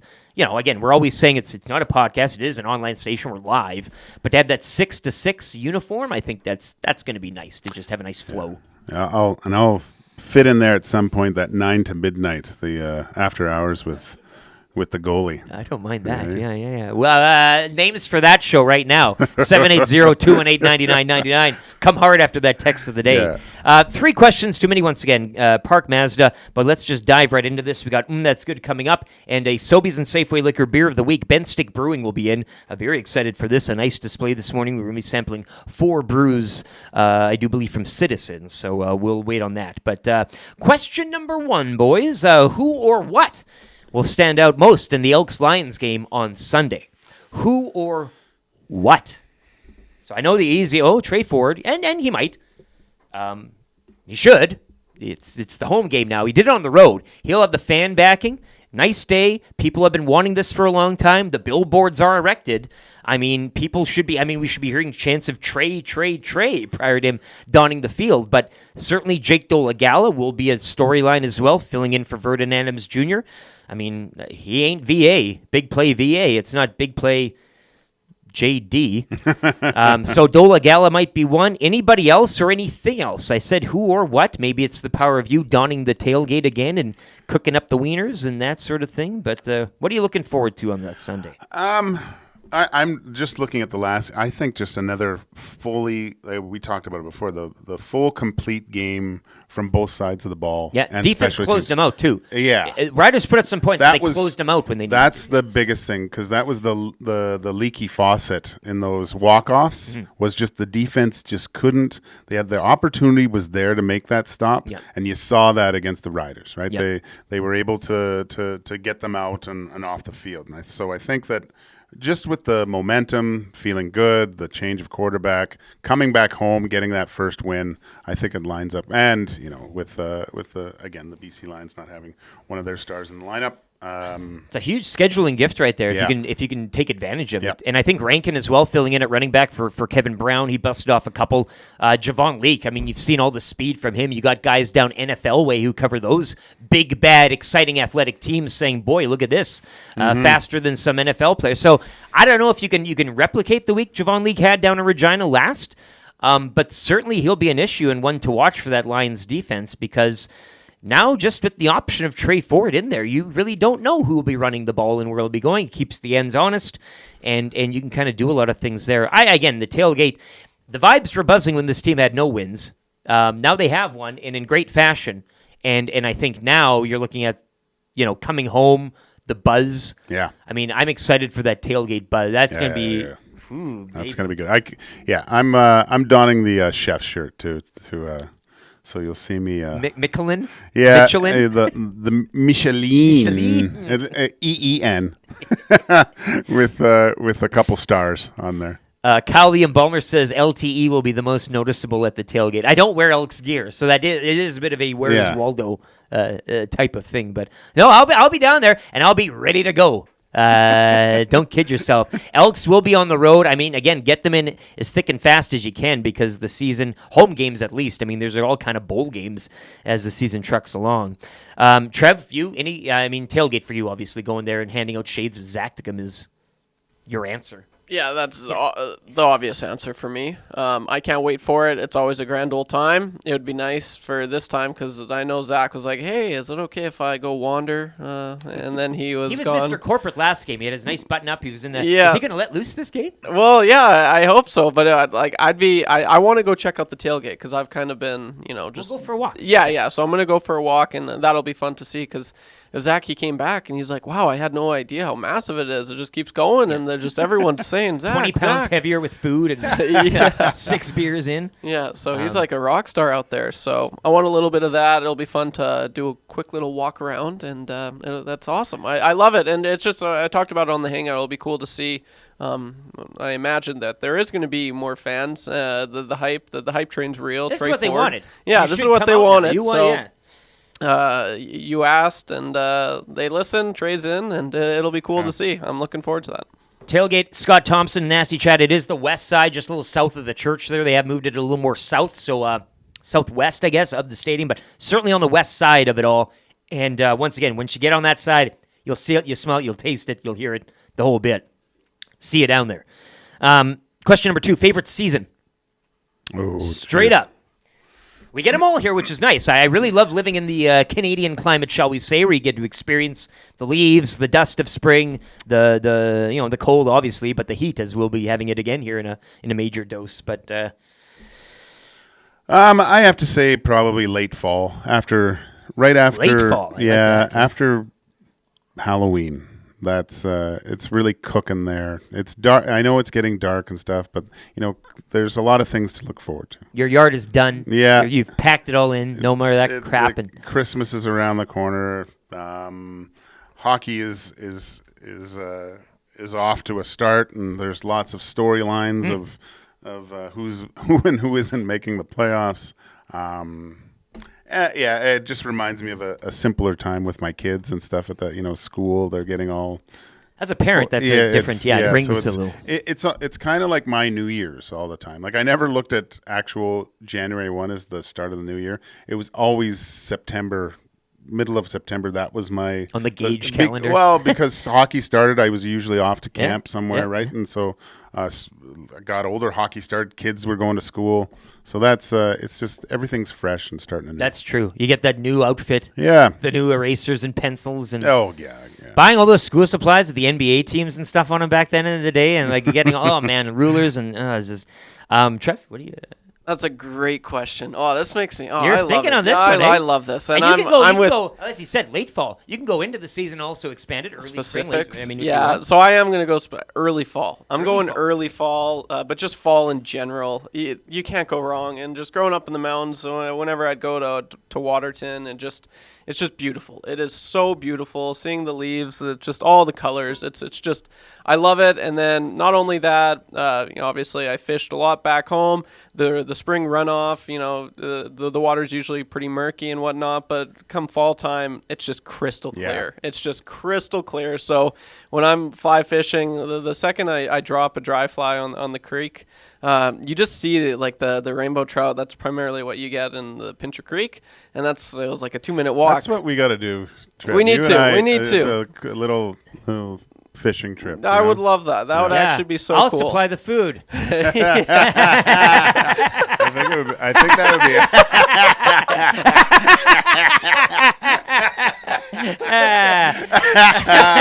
I love it. I love it. Still a little summer left, boys. We can. That's so good. Yeah, we'll. But yeah, I mean, the river is great to cast a line. It's weird if you know, but I can't. You're so funny. So fall has a scent to it. Like you walk out and you just smell fall. It's like the leaves. The leaves. That's what it is, right? I love that smell. It just takes me back, and it's just brilliant. The temperature is just beautiful. Everything about fall, I'm all for. And Joel, all the nasties seem to be agreeing with this, Gager. It's fall. The smell, the crunchy dew of slightly frozen grass. Yeah. The footprints. The coolness, like that. It's like warm out, but there's that chill breeze, which is unique in fall. I love fall. Yeah. I like spring. Question 3: favorite mascot? Oh. Ever. In any really open this up here. And I'm going to go two spots, college football and Canadian football. It's got to be the Penn State Nittany Lion. Yeah. Yeah. Terrible. Just terrible. If you don't know, Google it up. But the Penn State Nittany Lion mascot is one, and the college football game, which they've rebooted now, you can be mascot teams. So when you got the teams of this Nittany Lion, which again, I think Smash Mash probably comes at a higher price point in terms of costumery, design, and all that. This thing is like 2 rugs stapled together with a pail on the head. It's kind of a thing of nightmares, but it's kind of grown into its own as well. It's cheap. It looks scary, but they have fun with it. And the old BC Lions mascot was like the Nittany Lion on acid. Like this thing was like even more. I can't remember that. I'll try to find it. I have the 1966 Grey Cup on DVD, and they have this they have this before the game. They have all these people dancing, and the mascot's out there doing these flips and stuff. But it is like the most shadiest lion costume. 66, but those almost the crappier mascot, the better that I like, and this is why I have a love affair right now with Smash Mash. But I if I'm really dating myself, but the first mascot that he was the first one of them all, really, was the San Diego Chicken, right? Yeah. It was and he was hilarious. Lots of stories about that bird, eh?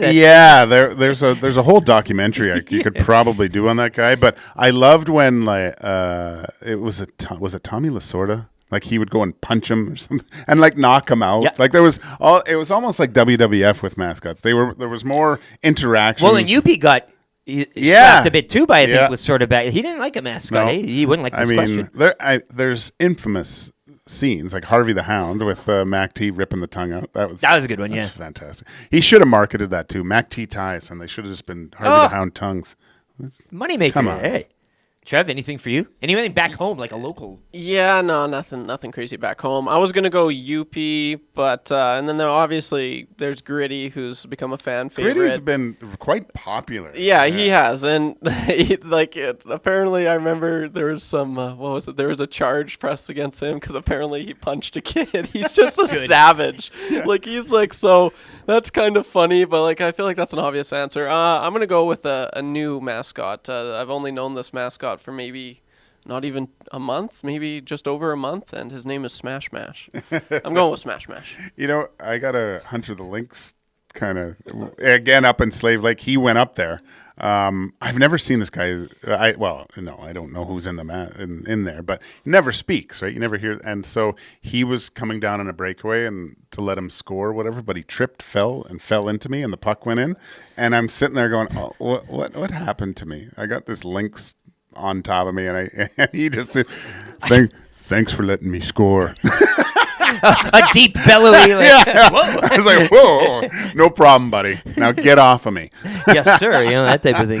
You got a favorite mascot? Let us know. 780-218-9999 is the number to text. That's 3 questions too many. Brought to you by the great staff out at Park Mazda. Let's get to a real quick that's good. We got a beer of the week here we will get to in a matter of minutes. But that's good for the Italian Center shop today. Once again, if you're looking for some food for this hot weekend, or if you want to dine in as well, they got the great pizzas there. You can dine in, have a glass of wine, sit at their Euro-like cafe. It's a real nice vibe down there. But they got the bakery. They got the fresh produce as well. The Italian sausage, the take and bake pastas, all that good stuff. And, of course, the panino sanguiche. But the Italian Center shop here, West End, just across from West Edmonton Mall. Check them out today. Add some Italian flair to your next barbecue. And I think, boys, just the show that it's been this morning, I'm going, that's good, just with the weekend on tap. Riverhawks baseball, playoff edition. We finally have some August ball in town, courtesy the West Coast League. Once again, that's tomorrow, 7 o'clock. Gates at 5:30. GoHawks.ca if you want tickets. Nasties have been chiming in all morning. Tickets are going fast. Don't sleep on this.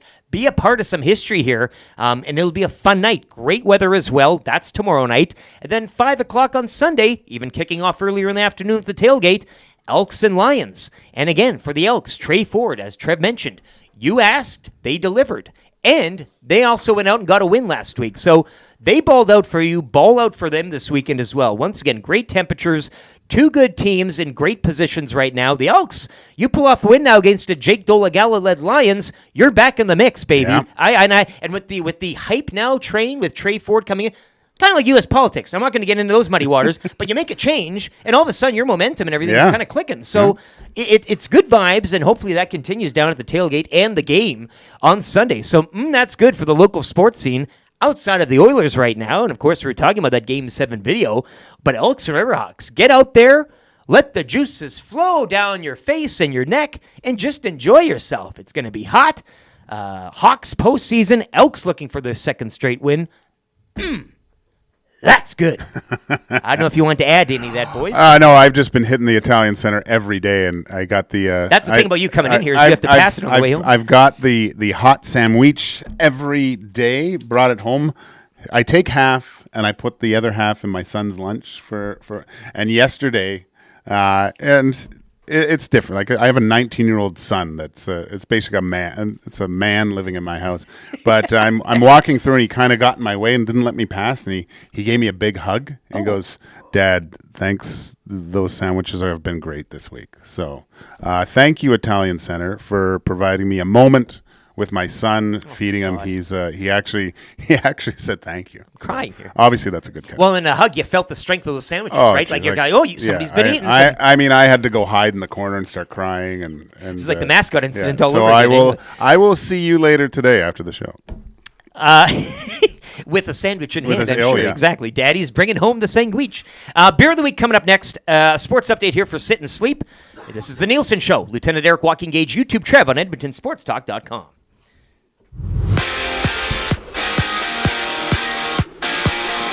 Red Blacks and Rough Riders kicking off Week 10 last night. It ended in a 22-22 tie. Week 10 will continue tonight. Argonauts hosting the Stampeders. Nick Arbuckle set to start for Toronto Elks, meanwhile, they'll host BC Sunday at 5. You can join Maddie and Milne at the Centric Casino Sports Bar and Lounge for the Green and Gold Kickoff Show. Coverage begins at 4 here on Edmonton Sports Talk.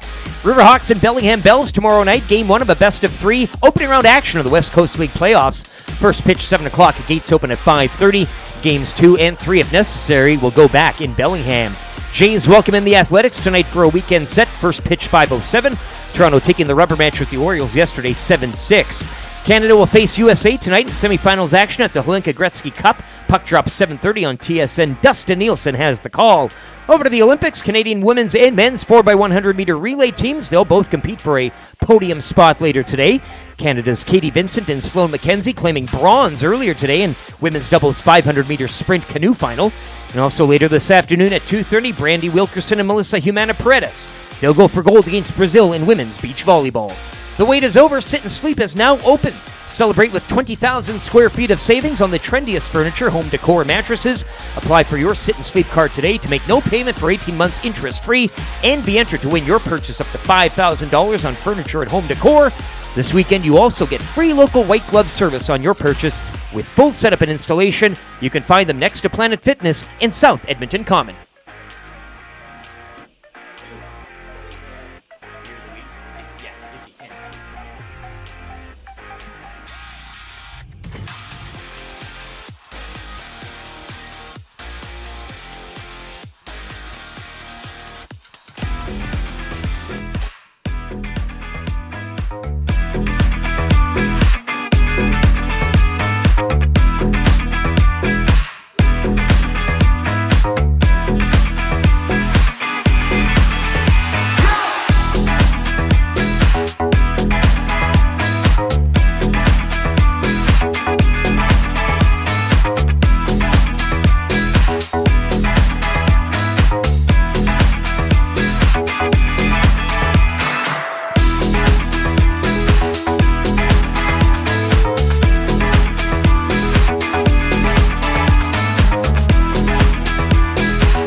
It's the Nielson Show, EdmontonSportsTalk.com, streaming on the iHeart and TuneIn radio apps, and of course on YouTube, where the nasty chat is bumping. Look at this, the wrench chimes in. Let's go, beer time. Tommy Gazzola doing his hockey camp down Idaho way. Don't know his schedule, if he's on his way back or not, but Tommy, nice to see the wrench popping into the nasty chat. He's just getting home. Well, is that, yeah? Yeah. I always look forward to his stories off the road. Oh, yeah. Need a podcast for that specifically, but hit the like button if you are watching on on YouTube and hit that sub button as well if you haven't already. Lieutenant Eric, Joaquin Gage in for Dustin Neelson, YouTube Trev behind the monitors.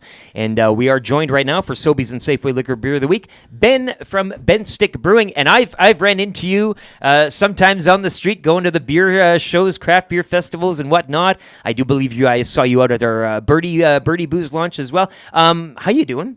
Things are going good. Summer's going well, hey? Yeah, fine as frogs here. Happy to be here. Yeah. And you brought in a couple. Now, we had other beers sitting here and everything, but the Ben Stick Brewery, local Edmonton, right? I mean, tell us a little bit where the brewery, because it's when you talk about Edmonton-based breweries, this is one that usually kind of top of mind for most people just with the name. Oh, you're making me blush.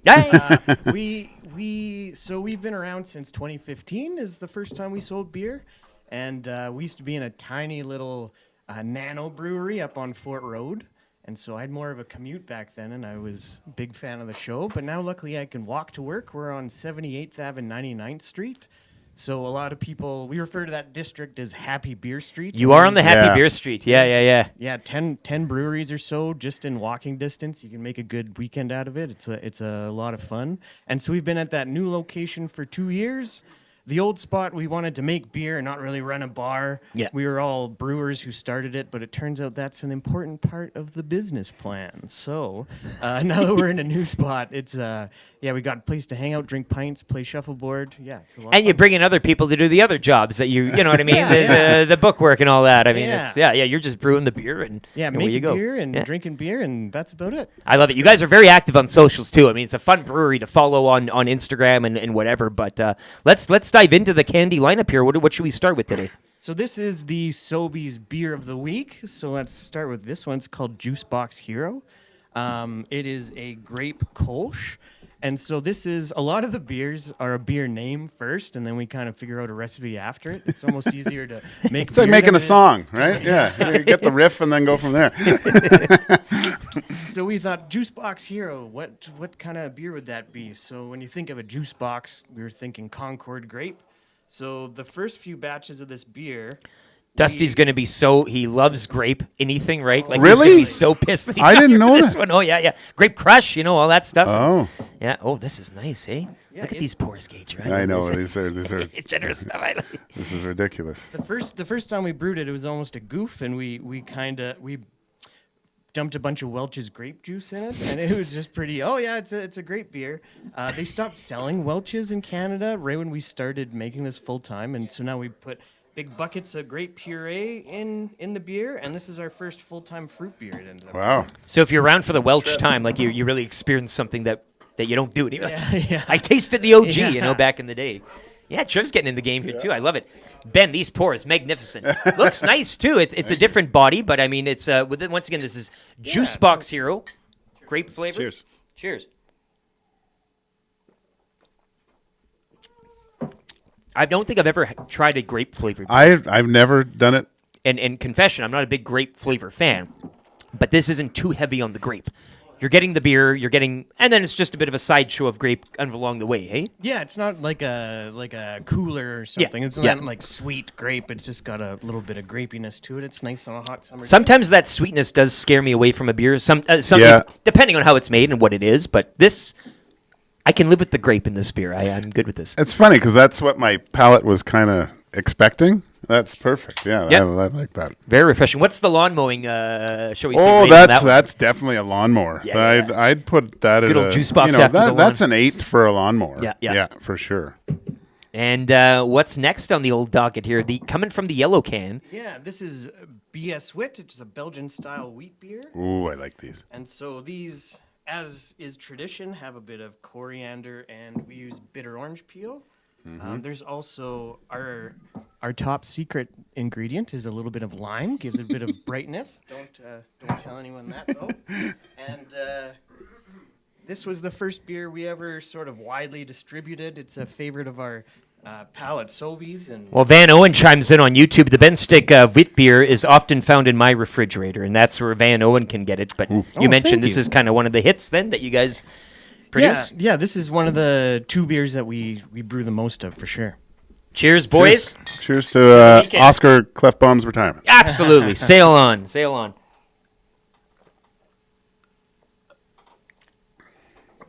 Oh, that takes me back to Deutschland a little bit with the wheat beers. The good Hefeweizen. Packed full of flavor there. Yeah, that's good. What about the lawn mowing? Those ones I don't really. That's not a It's a lawn different mowing game. beer. Yeah, That's an after lawn mowing beer. I think that's when you sit on your deck and you admiring your work. That's what that is. And that would be a nice, with the weekend as it is, Yeah. and kind of, oh baby, take me there. The wheat beer. Yeah, the Hefe Hefe, is usually in Germany. That's what they have. Yeah, and in German, the wheat beers are Hefs, and then in Belgium, they're Wits. Yeah. Where are we going next then, Ben? So this is my daily driver.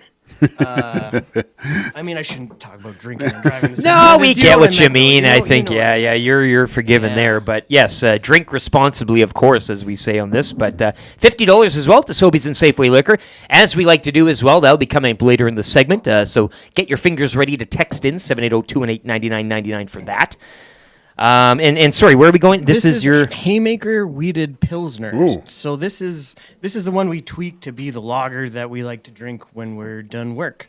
It's got a touch of wheat, which kind of differentiates it from a lot of lagers, gives it this extra sort of little tang, and there's a herbal hop note, but it's not overwhelming. It's just a nice balanced lager. Interesting. And this is your go-to then, the big driver, as you say, for you. Yeah. Okay. Well, cheers, boys, and to the Riverhawks and the Elks this weekend. Let's get some success. Here.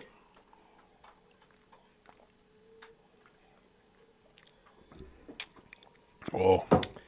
Where you at with that one?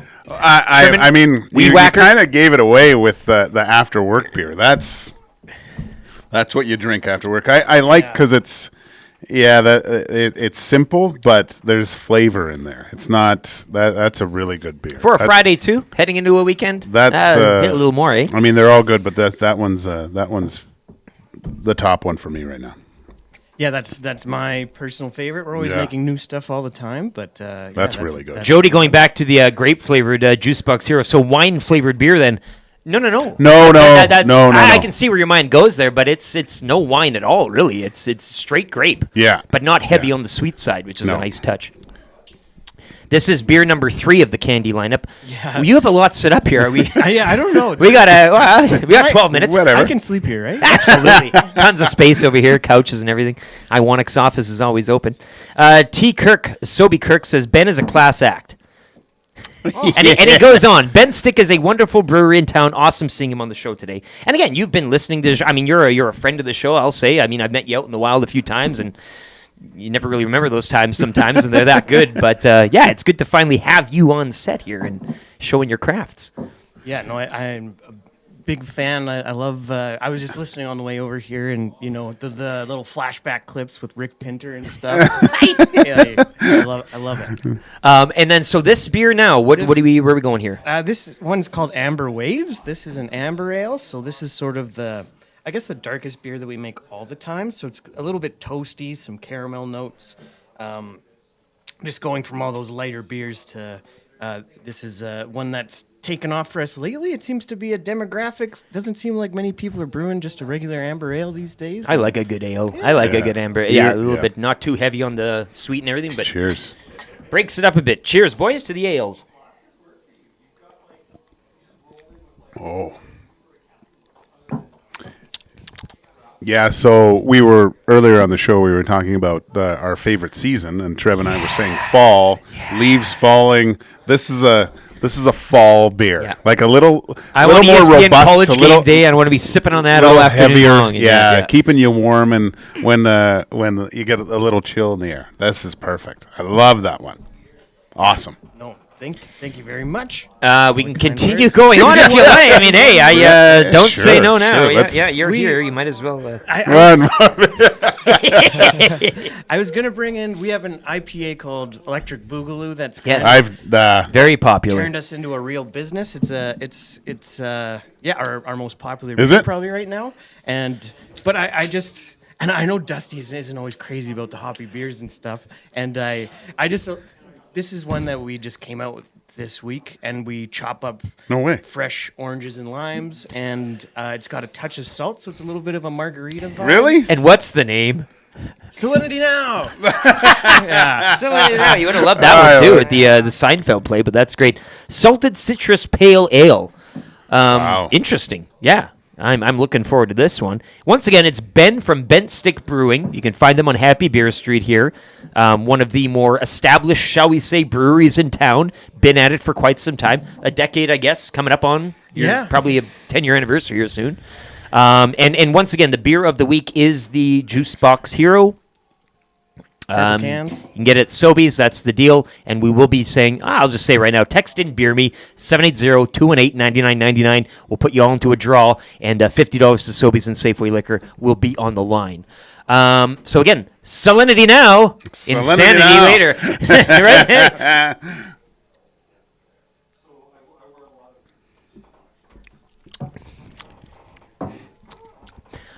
I love I love that salted. There's a few of those beers now with the lime salted, that type of thing, but I do love the citrus and the salt pair. That is great. It takes you a little south of the border in a sense. Yeah, that salt kind of makes the citrus notes pop, and yeah, that's a tasty one. It came out right when the heat wave ended. Oh, Everyone no. was asking for those 2 weeks. Like, where's the salinity out now? Well, you got a good week here coming up. That salinity now might actually be hitting here. High temperatures. Nice. We got till next Wednesday. Probably a good almost week here.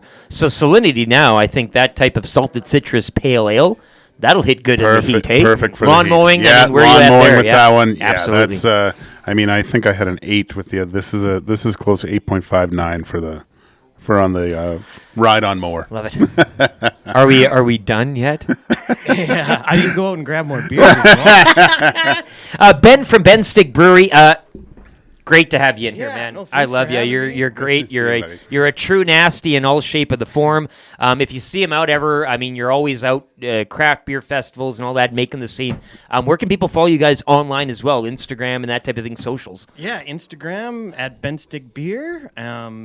We also have Facebook and X. Those things are a little more neglected. Instagram's probably the that's real where it's place. at. Yeah. And thanks to Sobeys, like these beer of the week things are great and a real big deal for us. So go find some Juice Box here.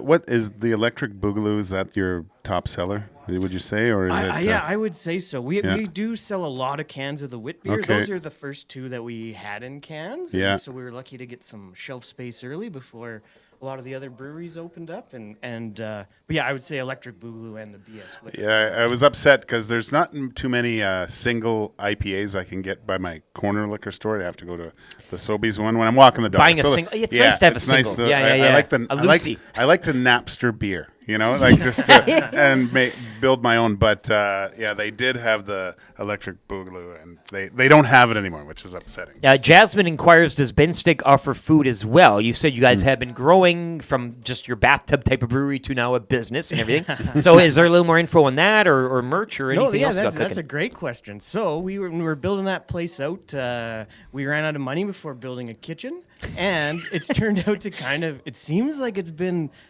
blessing in disguise. Because we don't have a food handling permit, you can bring your dog right in. Oh. And so the neighborhood has really embraced that. So people walk their dog, crush a couple beers, and then walk their dog home. And so at any given time, we've got, between 2 and 6 dogs in that place.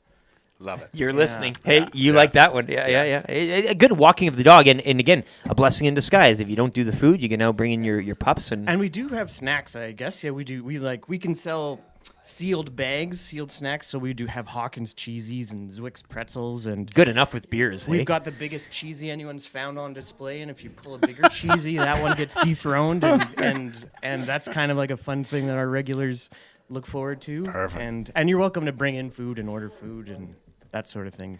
Jody Cerner asks in our nasty chat, what is this Beer Street? And just quickly, if you want to educate people who may have not been familiar with Happy Beer Street here in town and what it offers to people. Yeah, just 99th Street, just south of White Avenue. There's a lot of good sort of warehouse buildings with the proper zoning where it's an awesome place to open a brewery. And so a lot of us have done that. And so you can sort of walk and hit, if you can make it to all 10 or so. That's the challenge. But it's a great way to spend a Saturday just walking from brewery to brewery and trying things out. And we're on 78th Ave. We're on the furthest north portion of it, but you can... And our good friends at Alley Cat as well on that same type of journey there. They're located in the same Yeah, we same kind area. of bookend that street, I guess. Yep. They're sort of the southmost and we're the Yeah. northmost. Yeah. Is there talk amongst the brewers to have like a mile or a walk or a special mug that's A passport. or a a sense or brewery something. passport to hit on certain things? Because I know there's one in Regina that you can do. It's only certain parts of the year. Yep. But is there anything like that talking amongst your? We've done things like last year. It was actually Analog Brewing spearheaded this weird beer where everybody brewed something strange, and you did get a punch card. Oh, did you? And you won a bunch of swag at the end of it. That happens in January or February, which is our slowest part of the season. It's kind of a thing to. And we're in the old Wings Foods warehouse that make the fortune cookies and plum sauce that come with your spring rolls. And so we made a fortune cookie blonde ale, and so our landlords gave us a bunch of crushed fortune cookies. And so that's a lot of fun. Something to look forward to in the slow season. Yeah. Okay. All right. I want to thank you again for taking the time, drop by, bringing all these gifts for us. This was a cornucopia of beers. I'm leaving here really good. So lots of flavors. Thank you very much, Ben. Ben Stick Brewing. Thanks, Ben. You can check them out, Instagram and all those places. Happy Beer Street, as we mentioned. And once again, text in Beer Me right now, 780-218-9999. We'll enter you into a draw of $50 to Sobeys and Safeway Liquor on the line. Trev, could you play like a musical just hit that Sobeys music again? We'll let Ben get on his way and be back for the wrap here. Thanks, man. Just leave him.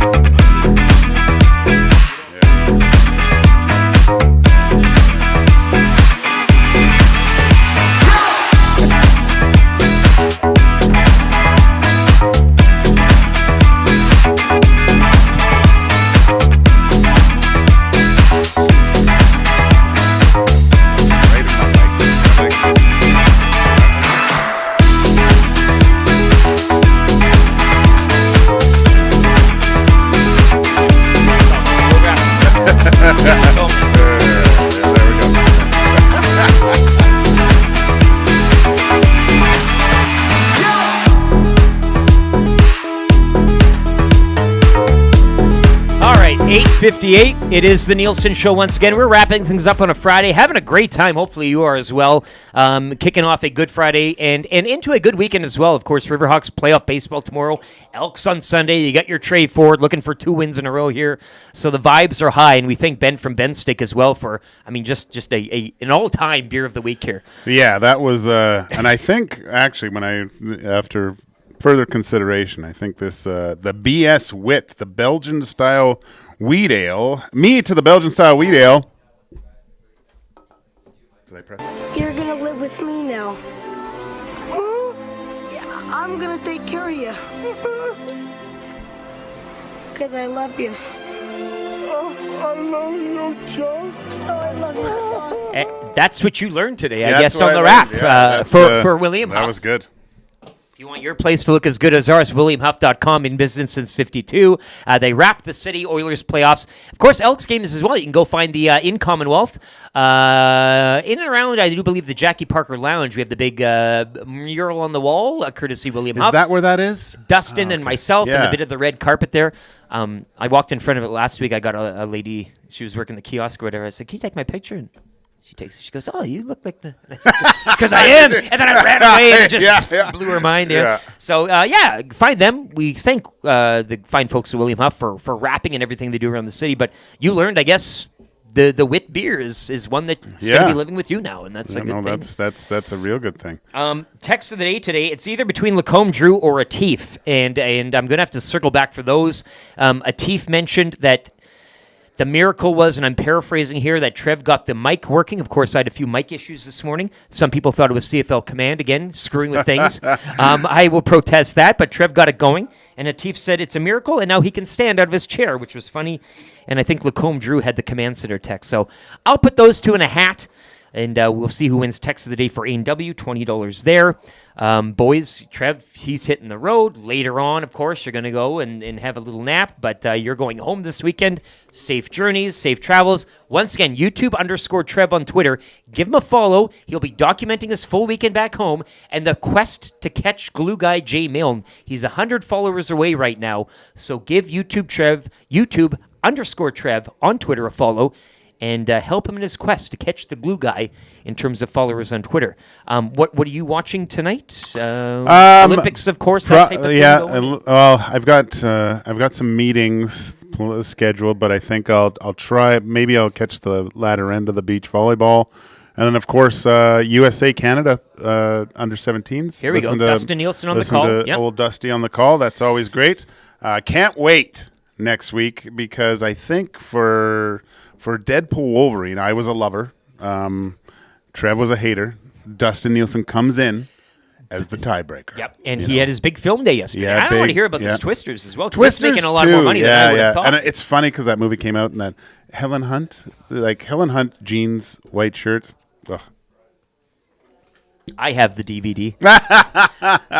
We want to thank everybody as well for this morning. You had the Draisaitl report as well. If you want the latest on Leon Draisaitl, listen back, either rewind in the YouTube or the podcast later on. That hurts for Injury Lawyers, SBLLP. Crack pack from Wayne's, and I didn't get to see Wayne yesterday, but I might be popping in there. As I said, Daddy needs a treat for the week that it was, so maybe I'll be seeing you, Wayne, a little later today. Craig Button couldn't join us, but he's wedding crashing this weekend, so that's all fine. Coolbet Canada Hotline today. You had it. We thanks to our friends up at Coolbet. You can check them out, coolbet.com. Maddie Murdoch, who, my all-star, 5-tool player in terms of Riverhawks game day production. She's in charge of that. She was by at around 7:40, giving you all the details for the big playoff game tomorrow night. First pitch, 7 o'clock, and they'll be thrown out by the Jasper firefighters, of course, bringing non-perishable food item to the park. They're helping for the Heritage Fest and the food bank.